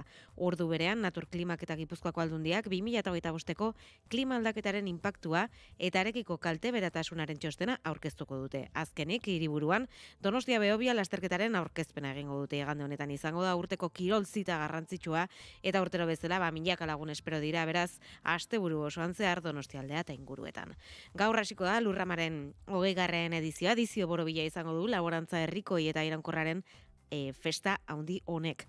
Gaur hasi eta igandera bitarte luzatuko da ekitaldia egitarau ponpoxoa tarteko Miarritzeko iratigelan. Kulturan hainbat hitzordu garrantzitsu ditugu nabarmentzeko gaurkoan, goizeko 10:00 2 aurkezpen. Alde batetik lurrak ez du jaberik, Margoa Arsaniosen erakusketaren aurkezpena izango da Gasteizko Artium Museoko plaza aretoan, eta bestalde Donostiako Mandasko Dukean Angel Ertxundiren txanda izango da La Colina del Alixorekin. Katixa Agirrek barne zerbitzuak liburua aurkeztuko du Donostian, goizeko 11:30 Elkar argitaletxearen egoitzan. Eleberri berria du Agirrek, Berri Zentauro lan entzutetsuaren ostean datorrena. Amaitzeko ordu berean Paul Urquijoren Gaua filmaren ikustaldia izango da, gaur goizean, goizeko 11:30 eta prentsaurrekoa eskiniko du ostean lantaldeak. Kirolekin aipamen berezi bat, azaroaren 15ean Palestina eta Euskal Selekzioaren arteko norgehiagokari buruzkoa. Gaur ezagutuko baitugu Euskal Selekzioaren deialdia. Mikel Abaka, Joago Arrasate, hautatzailearen bigarrena elkarrizketatu dugu naizen. Igandean izango duzue irakurgai eta entzungai, baina gomendatzen dizuegu entzuleok, elkarrizketaren zatitxo bat entzugai duzuela honezkero.naiz.eusen, beraz sartu eta gozatu lehenengo aletxo horrekin Pegi. Guzti hauekin gelditzen gara, eskerrik asko Garazi. Gero arte. Eguraldia eta trafikoa Naiz irratian. Errepidetan badan nabarmentzeko jazoraren bat? Aparteko arazorik ez Pegi. Eguraldiaren nondik norako guztiak, Iker Ibarluzeak. Are gehiago nahastuko zaigu eguraldia ostiral honetan. Goizean goizetik hasita hodei asko izango da eta goizeko lehen orduan gainera mendebaldetik barrena fronte ahul bat sartuko da. Fronte honekin lurralde osoan izango da euria, baina euri txikia izango da eta litro gutxi botako du. Gainera eguerdirako pasako du eta lurralde osoan atertu egingo du eta ostartetsuak zabalduko dira. Baina arratsaldetik aurrera berriro ere mendebaldetik barrena hodeiak ugarituko dira, beste frontea diritsiko da eta berriz ere euritara joko du. Fronte hau indar handiago sartuko da eta fronte honekin euri gehiago izango da. Zaparradak lurralde osoan emango dira, baina gehien bat Kantauri isurialdean botako ditu, eta bertan gainera une batzuetan gogotik botako du ekaitzak jotzea baztertu gabe. Hego-mendebaldeko haizea arro edo bolada zakarrekin ibiliko da egunaren gehienean, azken orduetan hori bai, ipar-mendebaldera egingo du. Temperatura minimoek beheraka jarraituko dute, 3 eta 12 gradu bitartean errendituz, maximoek ere behera egingo dute, Kantauri isurialdean 14 eta 17 gradu bitartean errendituko dira. Eta hego isurialdean 10 eta 13 gradu bitartean, temperatura freskoenak Araba eta Nafarroa erdialdean neurtuko dira, altuenak aldiz kostaldean. Informazioaren aria.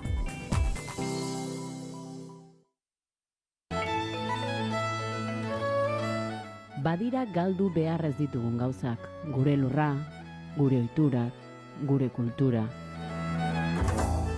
Euskal Okela, adierazpen geografiko babestua duen gure baserrietako haragia. Produktu horiek kontsumituta, ingurunea zaintzen laguntzen duzu. Euskal Okelaren aldeko apostua, adierazpen geografiko babestuaren zigilua duen haragia. FEADERrek finantzatzen du. Europak landa eremuetan inbertitzen du. Espazio honek besteak beste termozuntzezko, aluminiozko, PVC-ezko edo egurrezko leihoak ditu eta kanpoalderako zein barrualderako askotariko itxiturak. Alkain Hogar Hondarribian eta Astigarragan. Aholkularitzarik onena eta erantzunik osoena armairuetan, ateetan, lurzoruetan, sukaldeetan, komunetan, zeranikan. Bai, alkainen! Urriaren 23tik azaroaren 13 batu Euskarari Puzka kanpainara. Lagundu Nafarroa erdi eta hegoaldean euskararen alde ari diren eragileak. AEK, sortzen, ikastolak eta agerraldia ezinbestekoak dira horretarako. Eta zure ekarpena ezinbestekoa da haiek lanean jarrai dezaten. Errigora.eusen sartu. Eskatu Nafarroako lurrak emandako produktu bikainez osatutako saskiak eta eman 25% euskalgintzari.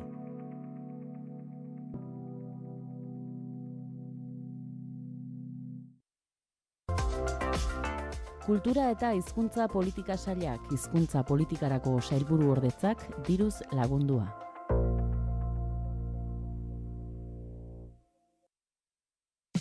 Informazioaren aria, naiz irratian.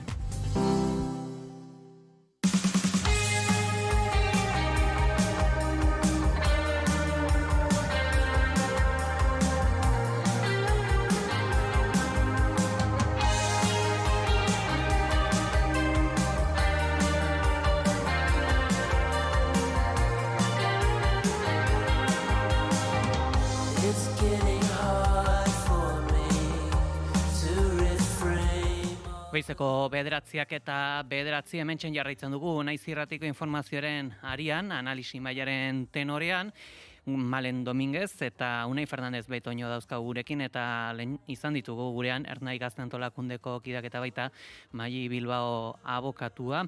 Aipatu dugu, zer nolako sententziak eman dituzten epailek 2023 urteko Galder Barbado eta Aitor Zelaiaren espetxeratzen aurkako protestetaz, eta besteak beste aipatu ditugu isunak edota zer nolako testuingurua ere badagoen, protesta bat ez abisatzeaz edota protesta berak egiteak daukan zilegitasuna.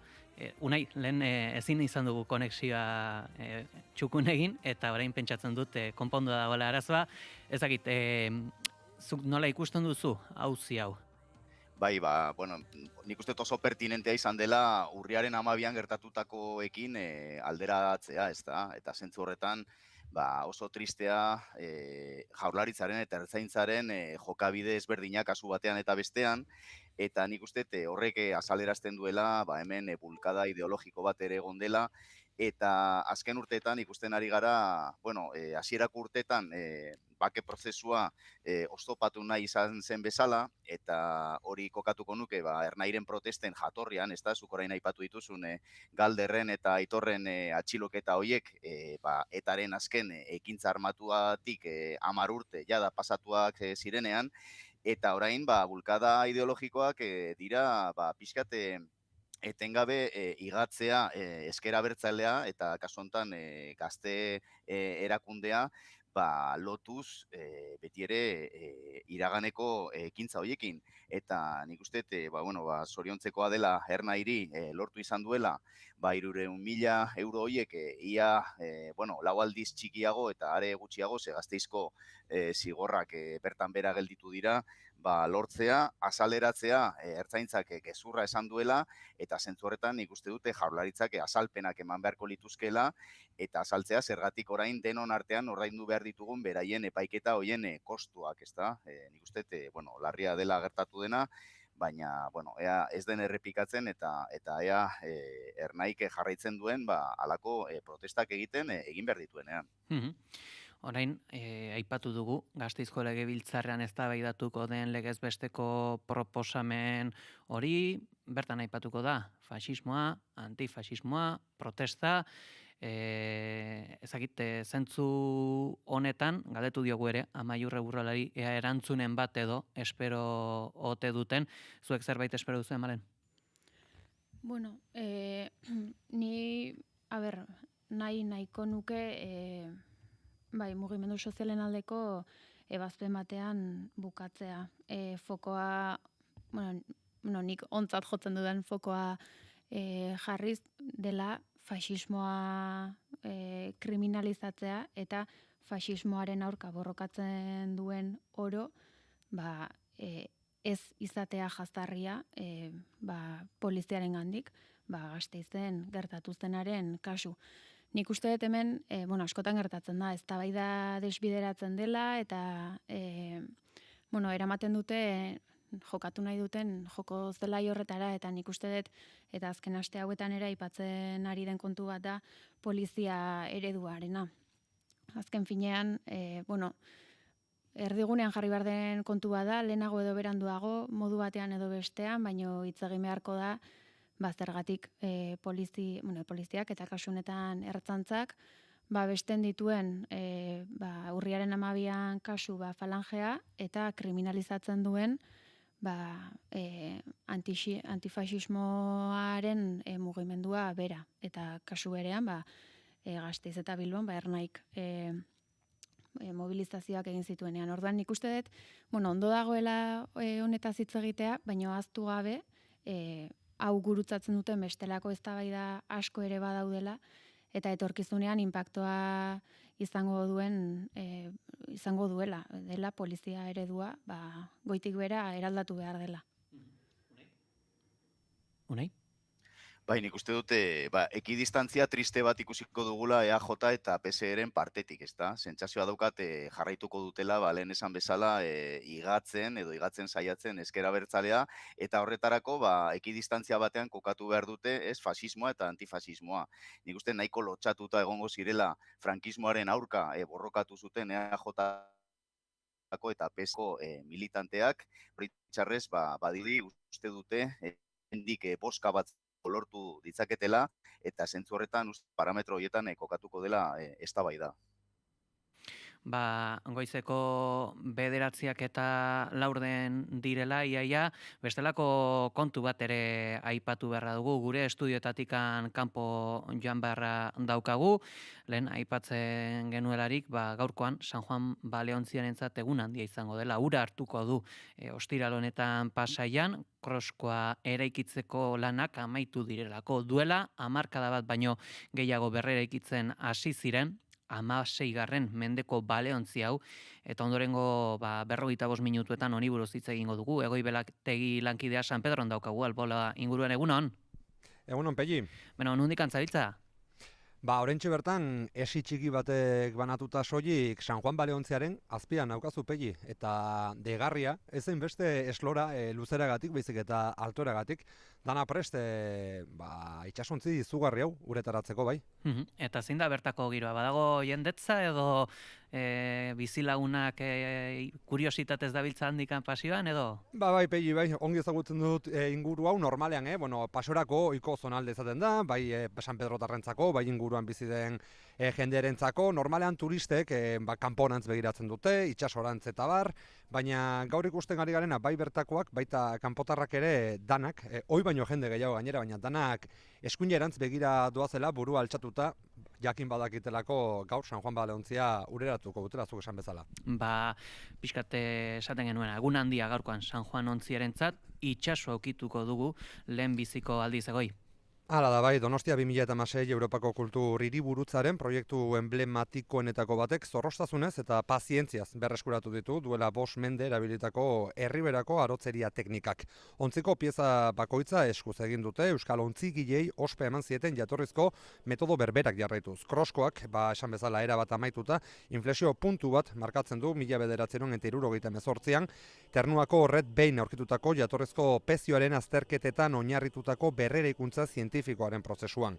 Bada hemendik aurrera fase berri bati ekingo zaio eta bertan ontziak mastak, kandelak, aingurak eta aparaioak izango ditu, esan bezala guztiak garaiko metodo eta materialekin eginak. Ba, Unai eta Malen ez dakit baduzue aurrikuspenik, irrikarik edo dena delakorik jazuera honetaz? Bai, ni handik minutu gutxira biztin naiz eta urte luzetan ikusi dut nola egin duen horrek gora eta gora, distantziatik noski, eta, gogotxu ea zer ematen duen. Unai? Espero dugu flotatzea, ez da? Bai. Orain botatzera doazela. Goiz honetan horixe bera hitz egiten genuen gure artean. Bueno, oso polita, ez da? Nik uste emozioz jaso dugula berria, daramatzate 11 urte okerrez banago obrak egiten, ez da? Hasiera batean 2 urtetan bukatu behar zituzten, baina gero konturatu ziren ezinezkoa zela, eta nik uste oso tailer interesgarria dela, ez da? Nik birritan bizitatu izan dut, hasiera batean oraindik apenas ikusten zenean itsasontzia, eta gero ja oso aurreratua, eta oso polita zen ikustea jendean lan egiten egurra, modu artesanalean, eta, bestetik pixkat pena, ez da? Ze orain badirudi beste fase batean sartzen dela, baina segurazki ere interesgarria izango dela, beraz, ea flotatzen duen gutxienez. Ba, murgilduko gara, gehiago proiektu honetan, esaten genuen abiapuntua 2016 urtea izan dela, eta proiektua gehiago ezagutu nahi dugu egoi. Bai, fase bat ametzen delako, zuek esan bezala Albaola Itsas Kultur Faktorian, baina beste gauza asko egingo dira hemendik aurrera, ezinbestean dena den gaur, 16. mendeko San Juan Baleontzearen erreplika horren inguruan hitz egingo dugu arduradunekin. Botadura, ostiral arratsaldeko 5:00 dago iragarrita, eta honen atariko Xabier Agote Albaolako lehendakerarekin solasteko aukera izango dugu. Egunon, Xabier, eta mila esker naiz irratia ona gonbidatzagatik. Bai, egunon, placer bat. Esandakoa ordu gutxi falta dira San Juan naoa ureratzeko barkatu.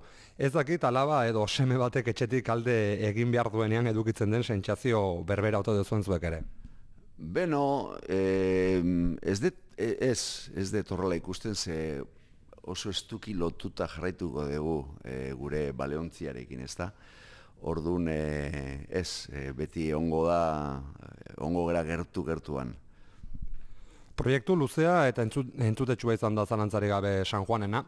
Albaolan emango dituen azken ordu hauetan nola sentitzen zarete zu eta Albaolaren komunitate osoa? Bueno, ondo, ze hau hasiera eman genionian, bere garaian, erronka oso handi bat zan. Jendeak lotzen du erronka hori, aipatzetenean erronka itsasontzian eraikuntzarekin. Baina ez da zuzena hori. Erronka niretzat beti izan da olako lanak aurrera teatzeko aurretik sortu beharreko testinguru galdu hori.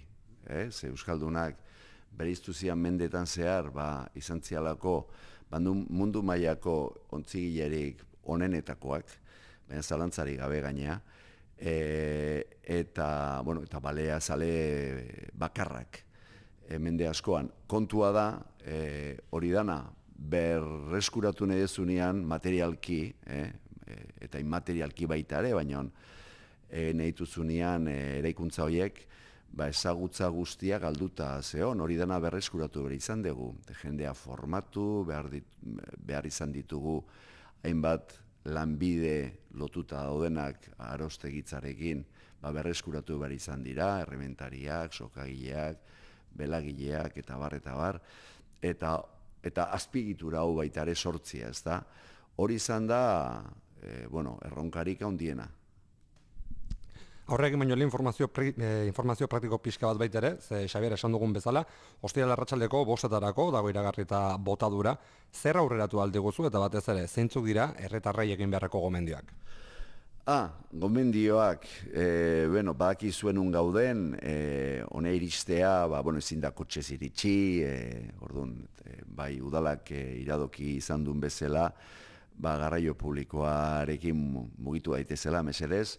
Eta gero, aukera izango dutela, ekitaldi hori, zuzenean ikusteko, badiaren, bokanaren alde bietatik, ez da? San Juandik, San Pedrotik, San Juan aldean hor bide bat gorago, Santan aldean, eta hortik, ez da? Ez dago beste aukerarik. Eta bai, izango da ekitaldi bat, lehenengo zatia pribatua izango da, ze oso aforo mugatua daukagunez, ezin ditugu ateak hori zabaldu, eta etorriko dira, diputatu nagusia, lehendakaria, baina baita ere etorriko dira Espainiako hainbat ministeritzatik, eta baita ere Kanadako gobernutik etorriko dira ordezkari goren batzuk. Orduan, izango da egun nahiko xelebrea, ez da, baina, ikusita, itxasontzia hor dagoela, ez dago bukatuta dagona da kaskua, ez dala gutxi, da itxasontziaren oinarria edo atalik nagusia, ez da. Baina, hurrengo hilabetetan landu beharko ditugu, zaraitzutik eman zizkiguten izeiak, masta bihurtuko ditugunak, eta gero, hori, belak josi, metro kadratu asko izango dira, 600 metro josi behar dituguna, baina bider bi bela joko beharko ditugu, eta baita ere, pela burrian hasiko gera San Juanaren aingura hundiak zutegian egiten, lehengo erara, eta hori izango dela oso berezia, ze gaur egun itxasontzi historikoak egiten dituzten aingurak, izaten dira, nola da, fundizioan eginak, ez da, molde batekin, eta ez hemen maio handiarekin joaz egingo dira, eta lege zarrean, ez da, eginak. Eta olako lanak izango ditugu, baita ere, gure asmo izango da, tripulazioa osatzea eta formatzea, azken finean, San Juanaren ezaugarrietako bat da, ezaugarri nagusia da, dala munduan ontzi bakarra garai hortakoa, baino zan bezalakoa egina izan dana, ez da, itxasontzi hau ikertua izan arte, inorketzekin nolakoa zian benetan itxasontzi transozeaniko hauek, ez da, 16. mendekoak, eta hortan datza itxasontzi honen balorea, ez da. Zorionez guria da, Pasaian ereiki izan jatorrizko San Juana, eta 1575 urtean ondoratu zen gaur egun Labradorreko Red Bay izena duen herrian. Kanada aipatu diguzu, eskifaia beteren, gerosio sartuko gara horretan, baina asko hitz egin da EPS, Xavier, eta azkenean proiektuan izandako atzerapenez, batzuk ulerkor jo dute, beste batzuk txisteakin izan dituzte, hainbat oso kritiko entzun ditugu. Pentsatzen dut pandemia bat erdian izatek ere ez zituela gauzak errazteko une batean, baina zeintzuk izan dira zailtasun tekniko nagusiak, burokratikoak ezakit, garaiko tekniketan oinarritu zaretela kontuan hartuta. EPEN rollo patatero hori da kanpotik ezarri dizkiguten presioak, zentzu gabekoak izan direnak, hau da proiektu bat, Albaolak sortutakoa, Albaolaren erabaki izan da, hau dana martxan jartzea, itxasontzi hau eraikitzea, eta bakizu zer oso zaila izan da hau gauzatzea, oso zaila izan da. Faktore askorengatik ez dut orain sakonduko, eta gainera, hori iragana da niretzat, baina bai izan dela herri ekimen bat, herritik sortu dan, herritar batzuen gandik, albaolatarren gandik sortutako ekimen bat, oso zaila izan da gauzatzea, eta hor nazten dira gure herrian dauden dinamika ilun batzuk, benetan diala penagarriak, egia da, nik jabetzen naizela, denbora aurrera egin ala, gure herria zibilizatzen nahi dela, kakotxen artean, baina zibilizatzen nahi dela, eta bai ezberdinen arteko harremanak paketsuagoak bihurtzen ari diela gure guztion onerako, ezta? Azken finean askotan sartzen dira interes batzuk, dana zapusteko joera izaten dutenak, ezta?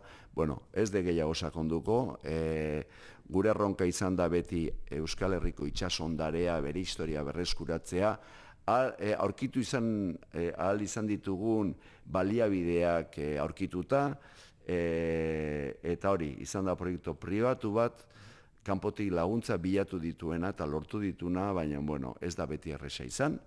Emaitza hemen dago, nik uste Albaolaren proiektua ekarpen handia kultur mailan egin diola Euskal Herriari, guk hil horretatik jarraitzea nahi dugu, ze gainera ez da bakarrik lortzen egialako galdutako gure egiazko izaera historikoa berreskuratzen egialako, baizik eta baita ere nazioartekotasun kutsu handia duelako. Honek, azken finean gure arbasoen iraganean itsasoa eta ozeanoak erdian daude, eta horrek itsasoak eraman zitun, edo itsasontzi hauek eraman zitun itsasoaz gaindi gure arbasoak, baina hainbat lekutara pentsa ezinak direnak. Izugarria da gure itsas historia, izugarria da horretikan, baloatik pentsatu genuen funtseskoa zala udana berreskuratzea, funtseskoa. Eta bueno,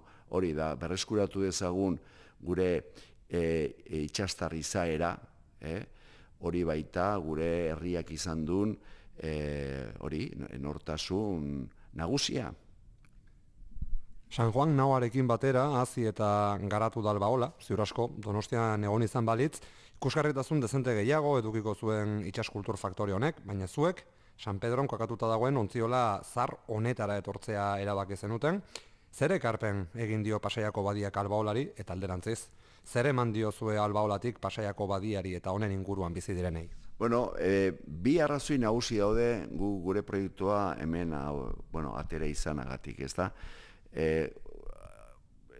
Esan beharra dago, gaur San Pedro baldin bagaude, bere garaian San Juanen hasi ginela, lokal txiki batean, txalupa txikiak eraikitzen ez genulako leku gehiagorik, horregin genitun San Juanarekin lotuta dauden aurreneko bale txalupak, 8 metroko luzera dutenak, bat desente famatu intzan apaizako beto espedizioaren oinarri izan zalako, 2006an, ez da,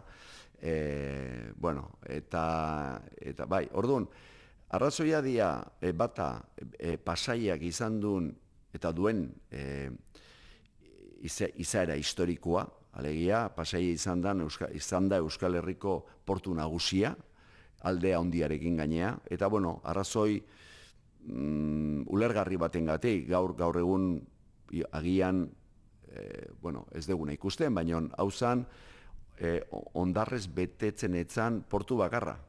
Eta orduan hori dela eta itsasontzirik handienak ere beti aukera zuten sartu eta ateratzeko nahi ainatan. Adibidez, gaur egun nagusia dan Bilboko portuaren kasua etzan.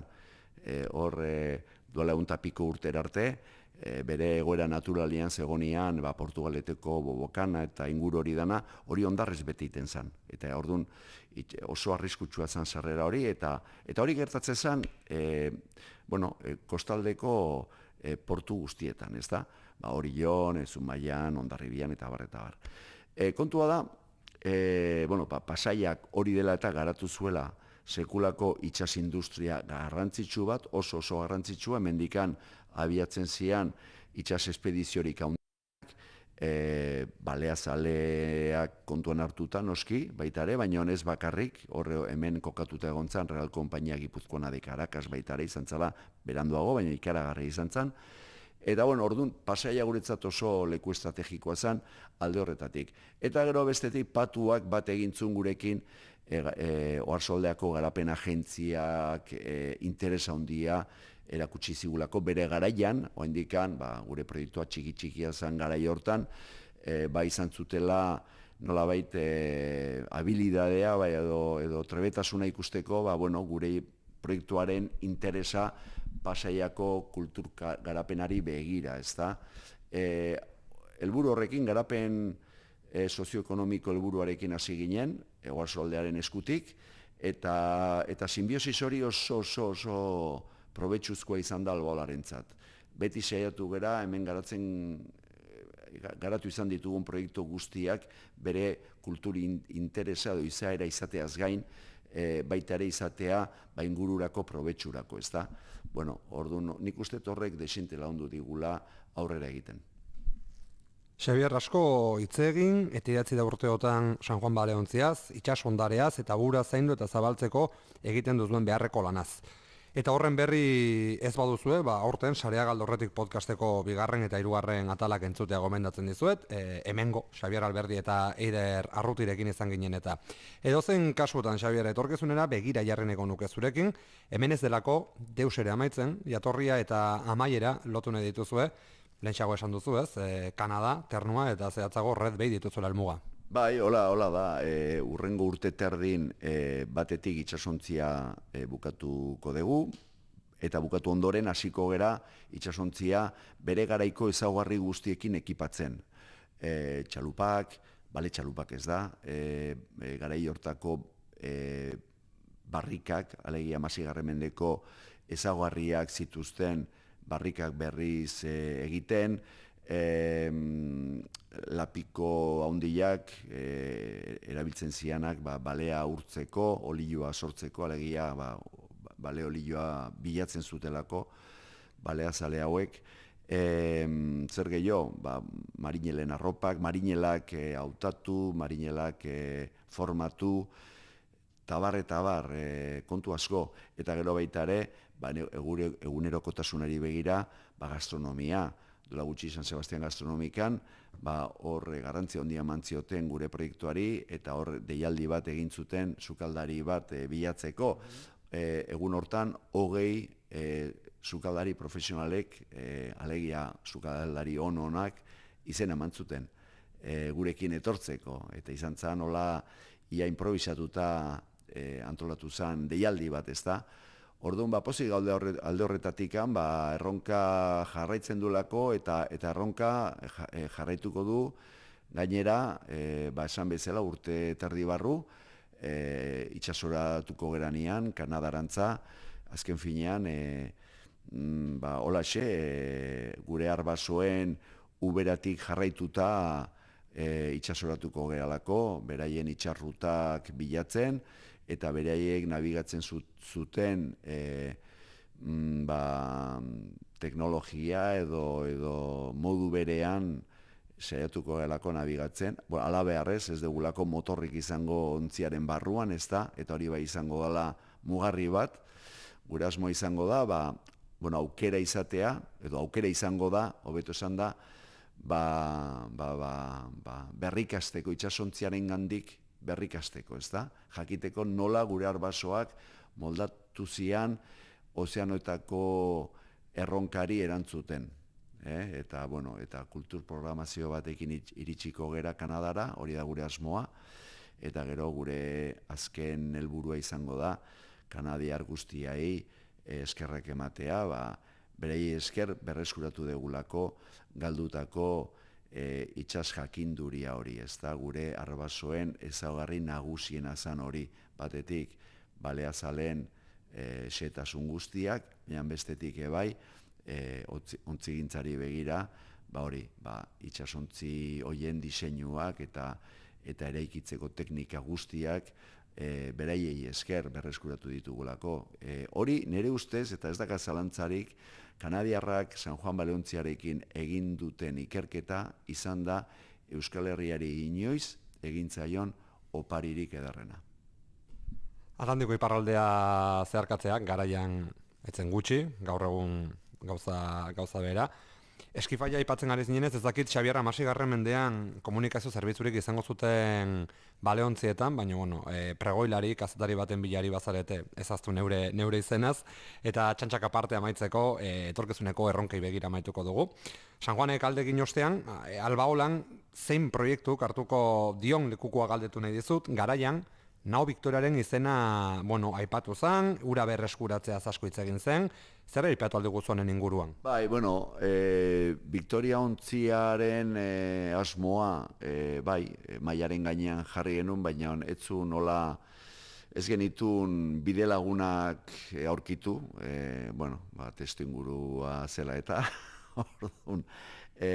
eta San Juana bukatu gabe animatu ginen hori mailaren gainean jartzea, Victoria ontziarena oso itsasontzi txikia zalako, oso egingarria zalako, ulertu behar da, garai horretan, San Juana baldin baditu 250 tona, garai hortan itsasontzien tamaina tonelajiaren arabera, lau barrikak tona bat egiten zuten, pixkat irudikatzeko. Orduan, beraz, horrek adierazten du, San Juanaren barruan, ia 1000 barrika sartzen ziala. Hori izan bere kapazitatea, ezta? Eta orduan, Victoria ontziak zeuzkan 85 besterik ez. Ontzi txikitsu bat zan.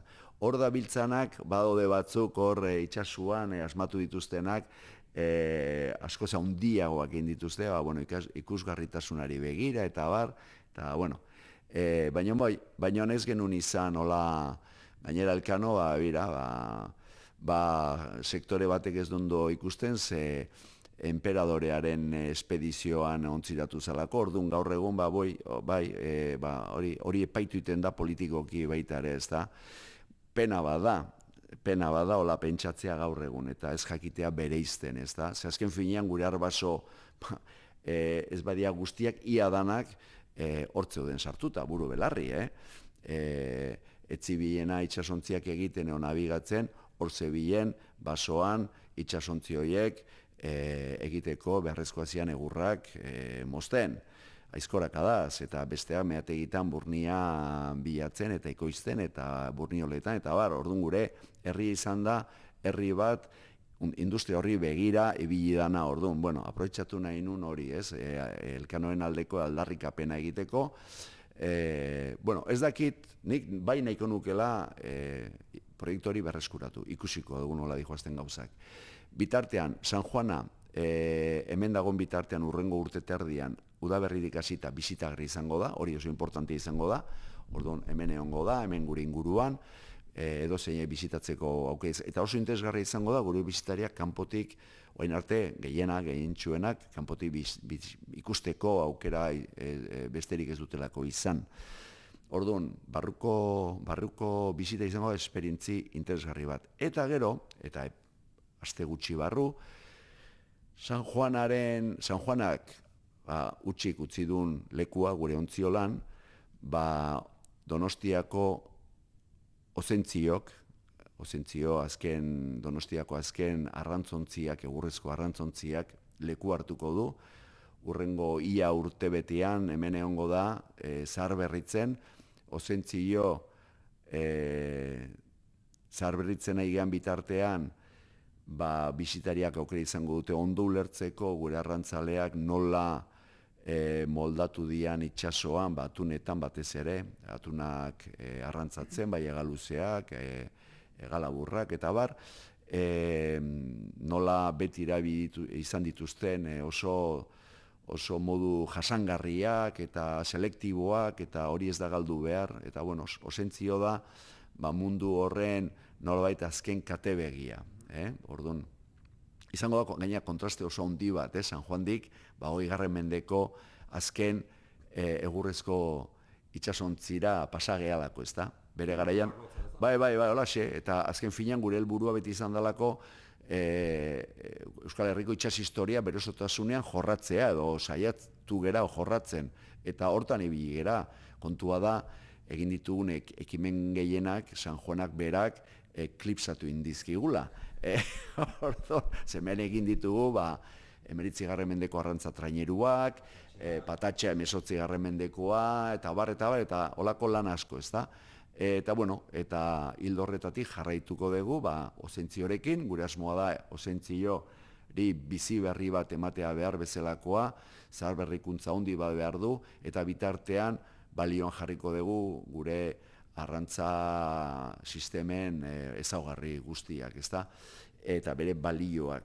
Eta gero, geroz, ozentzio zaharberritzen egean bitartean, egongo gera prestatzen, ondorengo proiektu handi bat. Beste garai bateko belauntzi guztiz ederra bat egiteragoaz, beste historia bat duena oso ederra, baina oraindik goizegi da hortaz hitz egiteko. Proiektu handi eta berri hori izango denaren inguruko zalantzarekin, eta batez, ozentzioaren inguruan eman dugun azken orduko garrantzitsuarekin hementxe utziko dugu. Xabier Agote Albaolako lehendakaria, zorterik onena opatzen dizuegu botadura, baina batez ere Ozeano Atlantikoa eta zeharkatu beharreko itsasmasa guztiak zeharkatzen. Mila esker. Eskerrik asko zuri eta hitza hartzen dizut, animatzen bazea, kazetari bezala, euskalo ikusiko dugu. Ea mareatzen zean, etzea mareatzen eta holakoak. Hasiko nez kurrikuluma prestatzen. Ez dakit, ate birakaria prestatu behar dugun zuretzat, edo, baina argi dagoena da Albaolan lana soberan badaukatela, osentzio eta beste belaontzi handi bat, edo eta Nao Victoriaren proiektuare aipatu ditu, Agotek? Bai, ala da, pei eta tira, izu itxasoak deitzen hau eta aukera ezin nuen galdu, baina beti ere, naiz irratiaren bidali berezi bezala lan egiteko behar den itxasotan. Xabier Agoterekin izan berri dugun elkarrizketan aipatu bezala, egingo dituzte beste gauza asko, egin dituzte, jada, 18. mendeko patatxori aipatu dugu besteak beste, baina San Juan Baleontziaz asko hitz egin eta idatzi da. Sarea galdu aurretik podcasteko bigarren atalean Euskal Herriko arrantzaren eta gure armaso arrantzaren historiari begira jarri ginen, eta horrek Albaolora eraman gintuen garaian noski ozeanoa zeharkatzeko gai diren itsasontziok neurren di batean Euskal Herritarrok ere munduan kokatu gintuztelako, bere argi eta ilun guztiekin. Bertan San Juan Baleontziaz gehien dakien pertsonetako batekin izan nintzen, Xabier Alberdi Albaolako ikerketa burua historialaria delako, baina baita historio kontalari paregabea ere. Itsasontzi honen ezaugarri nagusiena da, itsasontzi ozeaniko bat dela, zamaontzi ozeaniko bat dela. Hori da bere ezaugarri nagusiena. Gaur egunean hori iruditzen zaigu gauza ohiko bat, gure portuetan ikusten ditugun merkataritza ontzi asko eta asko, ozeano eta marrana ibiltzen dialako, batetik bestea, baina hori goazen bere garaira, goazen 16. mendera, eta 16. mendean hori etzen bate ohikoa. Oso leku gutxitan eraiki zitzaketen ozeanoetan barrena zamak garantia batekin garraiatzeko gaitasuna zuten ontziak. Eta horietakoa zen Euskal Herria. Eta zan, agilean, garai hartan, 16. mendean, lekurik garrantzitsuena. Orduan, hori da itsasontzi honen ezaugarri nagusia, ez? Hau da, Euskaldunak momentu batian, arrantzategiak Europa ingurutik mugitzen dituzte ozeanoz beste aldera. Kasu honetan, Terranobara, beste lurralde batzuetara, beste itsas bastar batzuetara, Islandiara, Groenlandiara, Svalbard, Norvegia iparralde, Patagonia, hau da, hainbat lekutara joko dute gero ora, baina da, kasu hauetan guztietan, ozeano bat zeharkatu behar dezu, leku horietara iristeko. Orduan, hori da nahi baldin badezu, itsasontzi honen ezaugarri nagusia. Bertantzi joaztenak arrantzaldiak, neurri handi batean arrantzaldiak, kasu honetan baletara zijoan itsasontzi hau, beste hainbat jutentzian bakailutara baita ere. Eta noski, holako itsasontzietan, eraman behar dituzun marinelak, arrantzan dakitenak izan behar dute, arrantzaliak. Etzian garraio lanetan, hau da, ontzi manejuan jarrotean marinelutzak, baizik eta hori jakitiaz gain, zian batez arrantzaliak. Kaso ez ezaguna egiten zaigu, Euskal Herriak zer nolako gaitasuna izan zuen, bere garaian ontzi ozeaniko horiek egiteko. Akaso horren erakusgarri ere bada Xabier Agotek aurrikusi dizkigun proiektu guzti horiek. Unai, ezakit, herritar gisa alako proiektu bati zuk zer eskatuko zenioke edo eta zer aurrikusten duzu? Nik uste nuen, behar bada San Juanen ontziaren bukaerarekin ja amaitzen zela historia hau, eta Xabier Agotek oso ondo azaldu digu, benetan hemen helburua ez dela besterik gabe erreplika bat egitea, baizik eta, berreskuratzea Euskal Herrian izan genuen historia, ezta, oso lotuta egon dena ekonomiarekin, gizartearen antolaketarekin eta bar, eta zentzu horretan oso interesgarria izan da. Azken finean, Albaolak utzi digu oso argi, Albaolak badauzkala proiektuak hemendik hainbat urtetarako, ze orain ontzia bukatu behar dute, baina gero Kanadara joateko asmoa ere erakutsi digu, ze polita izango den hori ikustea 2027an, eta ez bakarrik hori, hitz egin digu osentzio berreskuratzeaz edo berregiteaz, eta gero primizia bat eman digu, ezta? Belaontzi eder bat baita ere egin nahi dutela, ez dakit ja ze urtetaz hitz egin digun, ezta? Hemendik behar bada 5 urtetara, beraz argi dago helburua etzala bakarrik erreplika hau egitea, eta zentzu horretan oso proiektu interesgarria dela argi geratu zaigu. Vale. Bai, nik ere oso interesgarria egin zait, entzutea, elkarrizketa, eta nik herritar bezala eskatuko nioke, orain arte egin duten jardunbidearen antzera sozializatzen jarraitzea, beraien lana, bai Albaola bera bisitatuz, eskoletako ikasleak gonbidatuz, benetan ikasteko gure arbasoek, arbaso urrunek, nola jarduten zuten itsasoan, nolako ofizioa ez dekarren, itsasoaren bueltako bai saregileen lana, itsasontzia bera eraikitzea, belak, eta nik uste memoria ariketa garrantzitsu bat ere egiten duela, bai orain arte egin duenarekin, eta baita aipatu duen Kanadarako bidaia horrekin, eta ozentzioren kontuak eta primiziak ere ikusiko dugu zer ekartzen duen. Egoi, guzti honen testu inguratzean, esan beharko da bereziki 15. mendea dela aintzat hartu behar dugun uneaz da? Hala da bai, uste dugulako pegi askotan, dena sortu dugula edo dena berria dela, baina gu ontzigintzan nabarmendu izan gara bereziki historian zehar, eta ontzigintzak eraman gintuen baitere bereziki zuk esan bezala 15. mendetik aurrera, gaur egun hainbeste aipatzen dugun nazioartekotasun horretara eta era berean gure arbasoek ostera estrategikoak izango ziren lanbide eta sektoreak garatzera. Bertakoak diotenian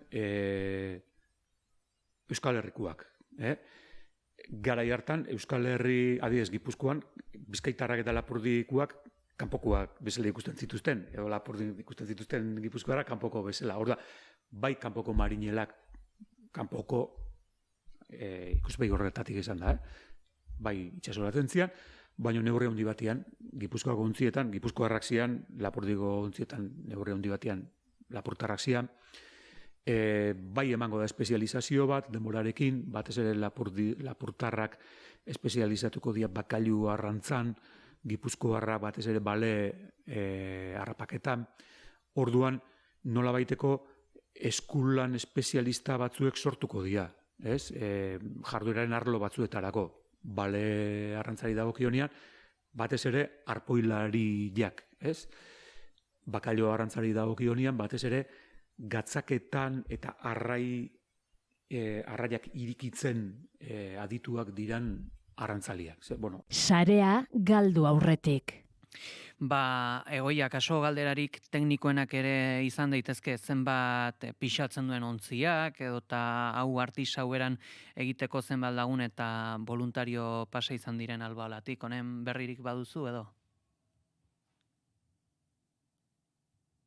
Badirudi egoirekin konexioak ere arazoak dauzkagula. Galdera airean utziko dugu zenbat voluntario pasako ote ziren Albaolatik, baina guzti horiek ordezkatuz badaukagu Ernesto Fernandez ere, bera Galiziatikan heldu zen eta Albaolan San Juan ontziaren eraikuntzan parte hartu du.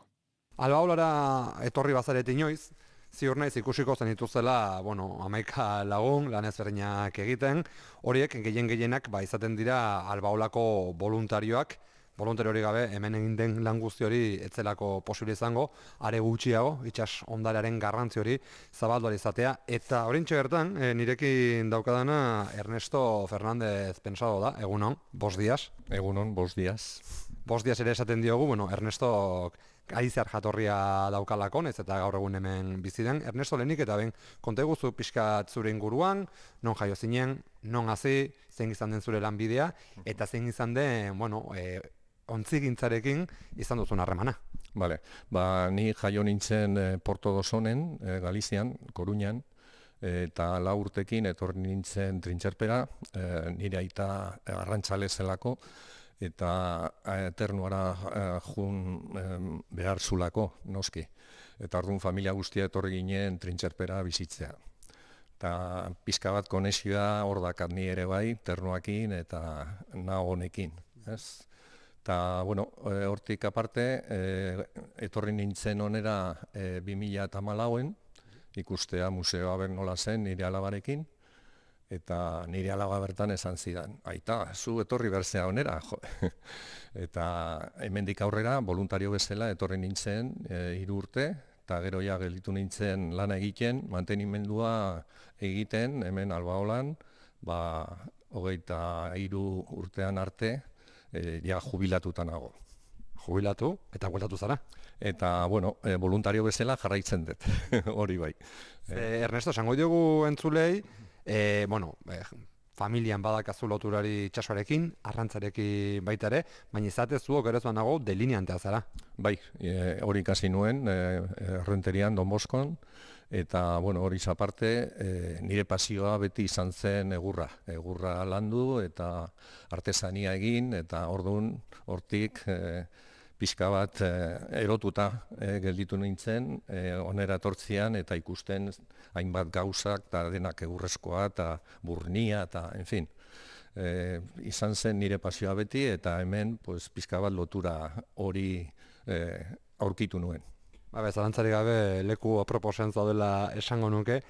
Ernesto, voluntario hasieran, gero ardurak ere izan zen dituen profesionalki, berriz ere orain gainbegiratzen gauzak voluntario bezala, baina zein izan da gutxi gora bera, zuk hemen burutu bere dituzun lan ezberdinak edo denetarik egin duzu? Mantenimendua egiten, normalian, hori, arduradunekin, zaintzeko gauzak eta eraikitzunak eta olako gauzak egin nuen. Baina batzutan tokatu zitzaidan ere landu arotsaren bezala eta pieza batzuk nahotik egin nuen ere. Nolako izan da zuretzako San Juan baleontzi honen erreplikan eta hau eraikitzen lan egitea? Erreplika hau da bakarra munduan, ez dago besterik. Aurkitu zuten enbarkazioa, hor planoak egin zuten, eta plan horrekin egiten aigea berdin-berdina. Orduan, bakarra munduan da hori, eta hori garrantzitsua da. Eta niretzat da proiektu oso garrantzitsua eta oso polita gainera. Garai bateko lan tekniko horiek gordetzea zaintzea garrantzitsua da, ez da?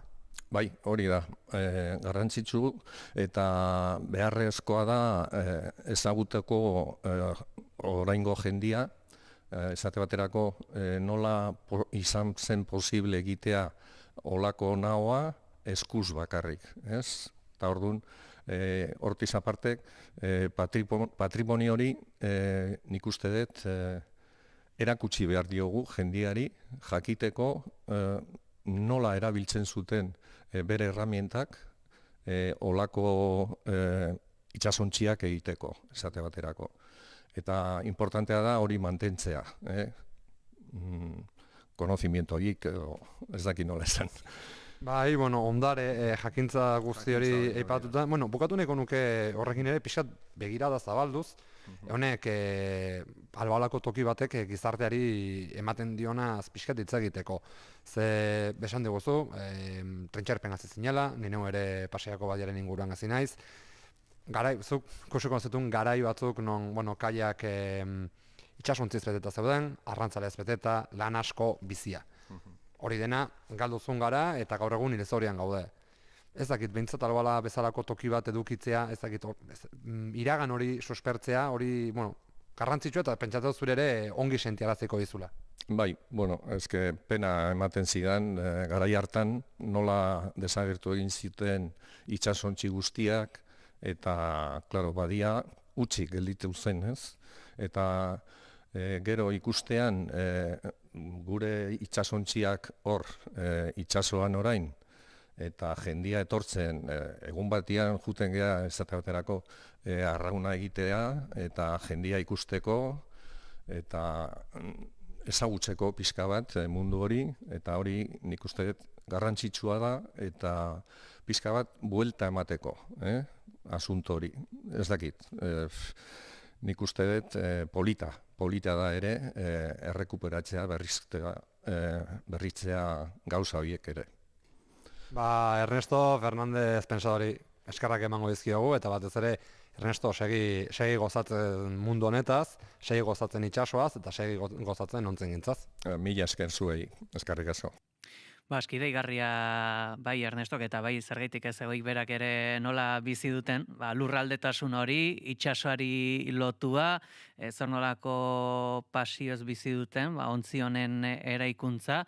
Airean gelditu zaigun galdera ere izan da, zenbat bolondres pasako ote ziren San Juan ontziaren eraikuntzatik, bitxikeri bat ere kontatuko dizuet, YouTube zaleak baldin bazarete, bada kanal bat Tally Ho izena duna ontzi baten berrera ikuntza ere erakusten zutena, kasu honetan Kanadan egin zutena, eta bertan voluntarioak ere baten batek albaolako kamisetaran baten zuela arreta deitu zian, eta pixka pentsatzen nuena zen, horre eraikuntza hauetan ibiltzen diren pertsonak halako pasioarekin bizi dutela beraiek egindako lana, gero zer sentituko duten hau ontzia uretan denean, edo akaso urrunetik egon da ere, distantzian eta denboran, zer sentituko duten, agian ezin dutelako bertan egon, ezakit, bote prontoko erreakzioa nire ustez agian izango zen, behin lan eginda, bertan joan nahi dut, ezakit, Malen?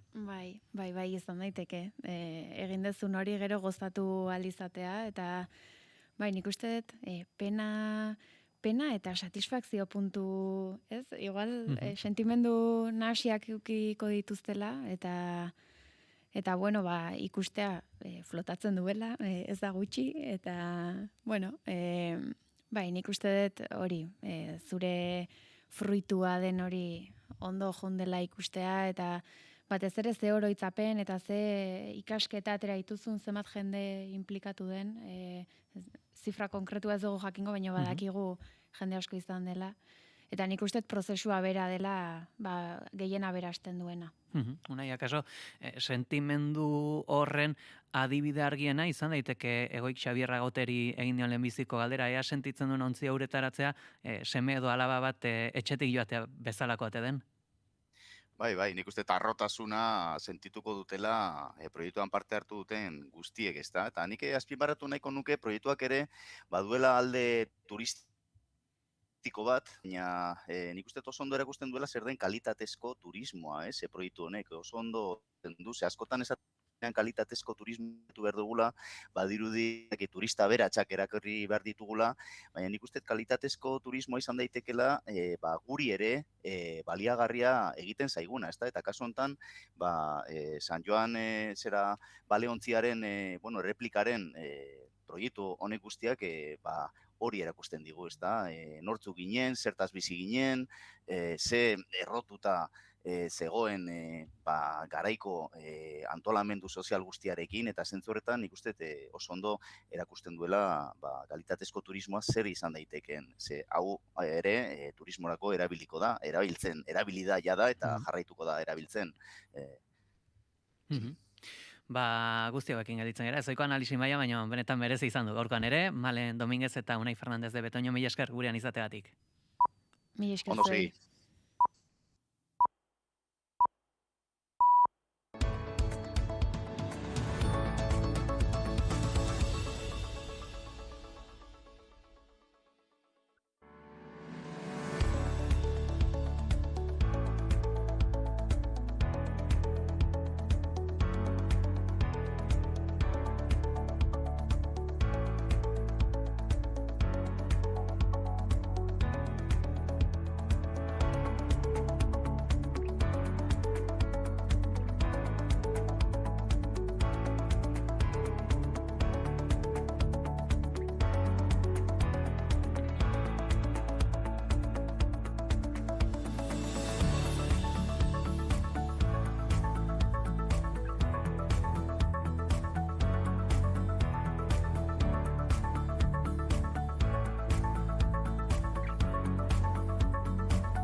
Babizeko 10 gaindituta esango dugu Ameriketako Estatu Batuetako Auzitegi Gorenak pasaporteen genero identitatea ezabatzea babestu du, aurrerantzean beraz generoa hautatzeko aukera kenduko dute eta jaiotzean esleituriko sexua zehaztu beharko da. Garazik Astaño, egunon. Egunon berriz ere, Donald Trump presidenteak berea egin du beste behin ere, auzitegiek arrazoia eman diote eta ondorioz, aurrerantzean pasaporteetan herritarrek ezingo dute haien genero identitatea zehaztu. Iraian epaitegiek presidente estatubatuarraren administrazioaren pasaporte politika blokeatu ostean, Justizia Departamentuak apelazio legitea aurkeztu zuen. Gorenak gehiengo kontserbadorea baliatuz Trumpen alde egin du eta jaiotzen esleitutako sexua agertuko da soilik aurrerantzean pasaporteetan, pertsonaren berdintasun printzipioa urratzen ez duela argudiatuta. Eta jarraitu behar dugu Ameriketako Estatu Batuei begira, baita Trumpen esan eta ekintzei begira ere, izan ere, Presidente Estatu Batuarrak iragarri du Kazakistanek bat egingo duela Abrango akordioarekin, Ameriketako Estatu Batuetako presidenteak 2008an bultzatutako prozesuarekin hainbat herrialde arabiarrek Israelekin dituzten harremanak normalizatzeko.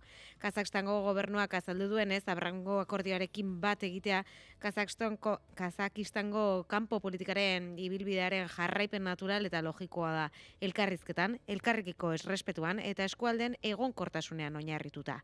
Hala ere, iragarpena ez da etxe zuriak zabaldu duena bezain ikusgarria, izan ere, Asiako erdialdeko herrialde horrek, Maroko, Karabiar Emireri Batuek, Bahreinek edo Sudanek ez bezala, harreman diplomatikoak ditu jada Israelekin. Bere erabakia Trumpen politika babestea da, aldaketa diplomatiko handia baino gehiago. And my strong belief that, Mr. President, you are the great leader, statesman, sent by Haven. Eta hori islatuta ikusi da Kasim Jomart, Kazakistango presidenteak esan dituenekin. Donald Trump agintari ona dela zentzu komuna eta tradizioa ekarri dituena eta herrialdeko askotako milaka pertsona oso eskertuta daudela berarekin. Bestalde, Ameriketako Estatu Batuak ere Siria presionatzen ari da eta Amman al-Sara presidentearekin astelehenean bilduko da ekimen diplomatiko honekin bat egin dezan. Damasko oso egoera ahulean dago egiari zor eta horren ondorioz Israelek bere lurraldearen zati handi bat inbaditu, bombardatu eta mehatxupean jarri du. Goazen informazio praktikoarekin segidan. Eguraldia eta trafikoa naiz irratian. Lasai ditugu errepideak une honetan termometroi begira jarriko gara, beraz, Iruñean 9 gradu, Maulen eta Bilbon 10, Donostian 12, Baionan eta Donibane Garazin 13 gradu ditugu. Eguraldiaren iragarpena Iker Ibarluzearen eskutik. Are gehiago nahastuko zaigu eguraldia ostiral honetan. Goizean goizetik hasita hodei asko izango da eta goizeko lehen orduan gainera mendebaldetik barrena fronte ahul bat sartuko da.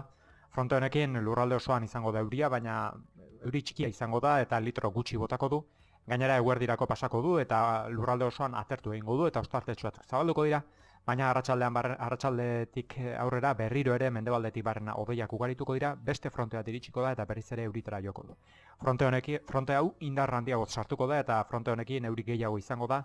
Zaparradak lurralde osoan emango dira, baina gehien bat Kantauriar isurialdean botako ditu eta bertan gainera une batzuetan gogotik botako du ekaitzak jotzea baztertu gabe. Ego mendebaldeko haizea arro edo bolada zakarrekin ibiliko da egunaren gehienean, azken orduetan hori bai, ipar mendebaldera egingo du.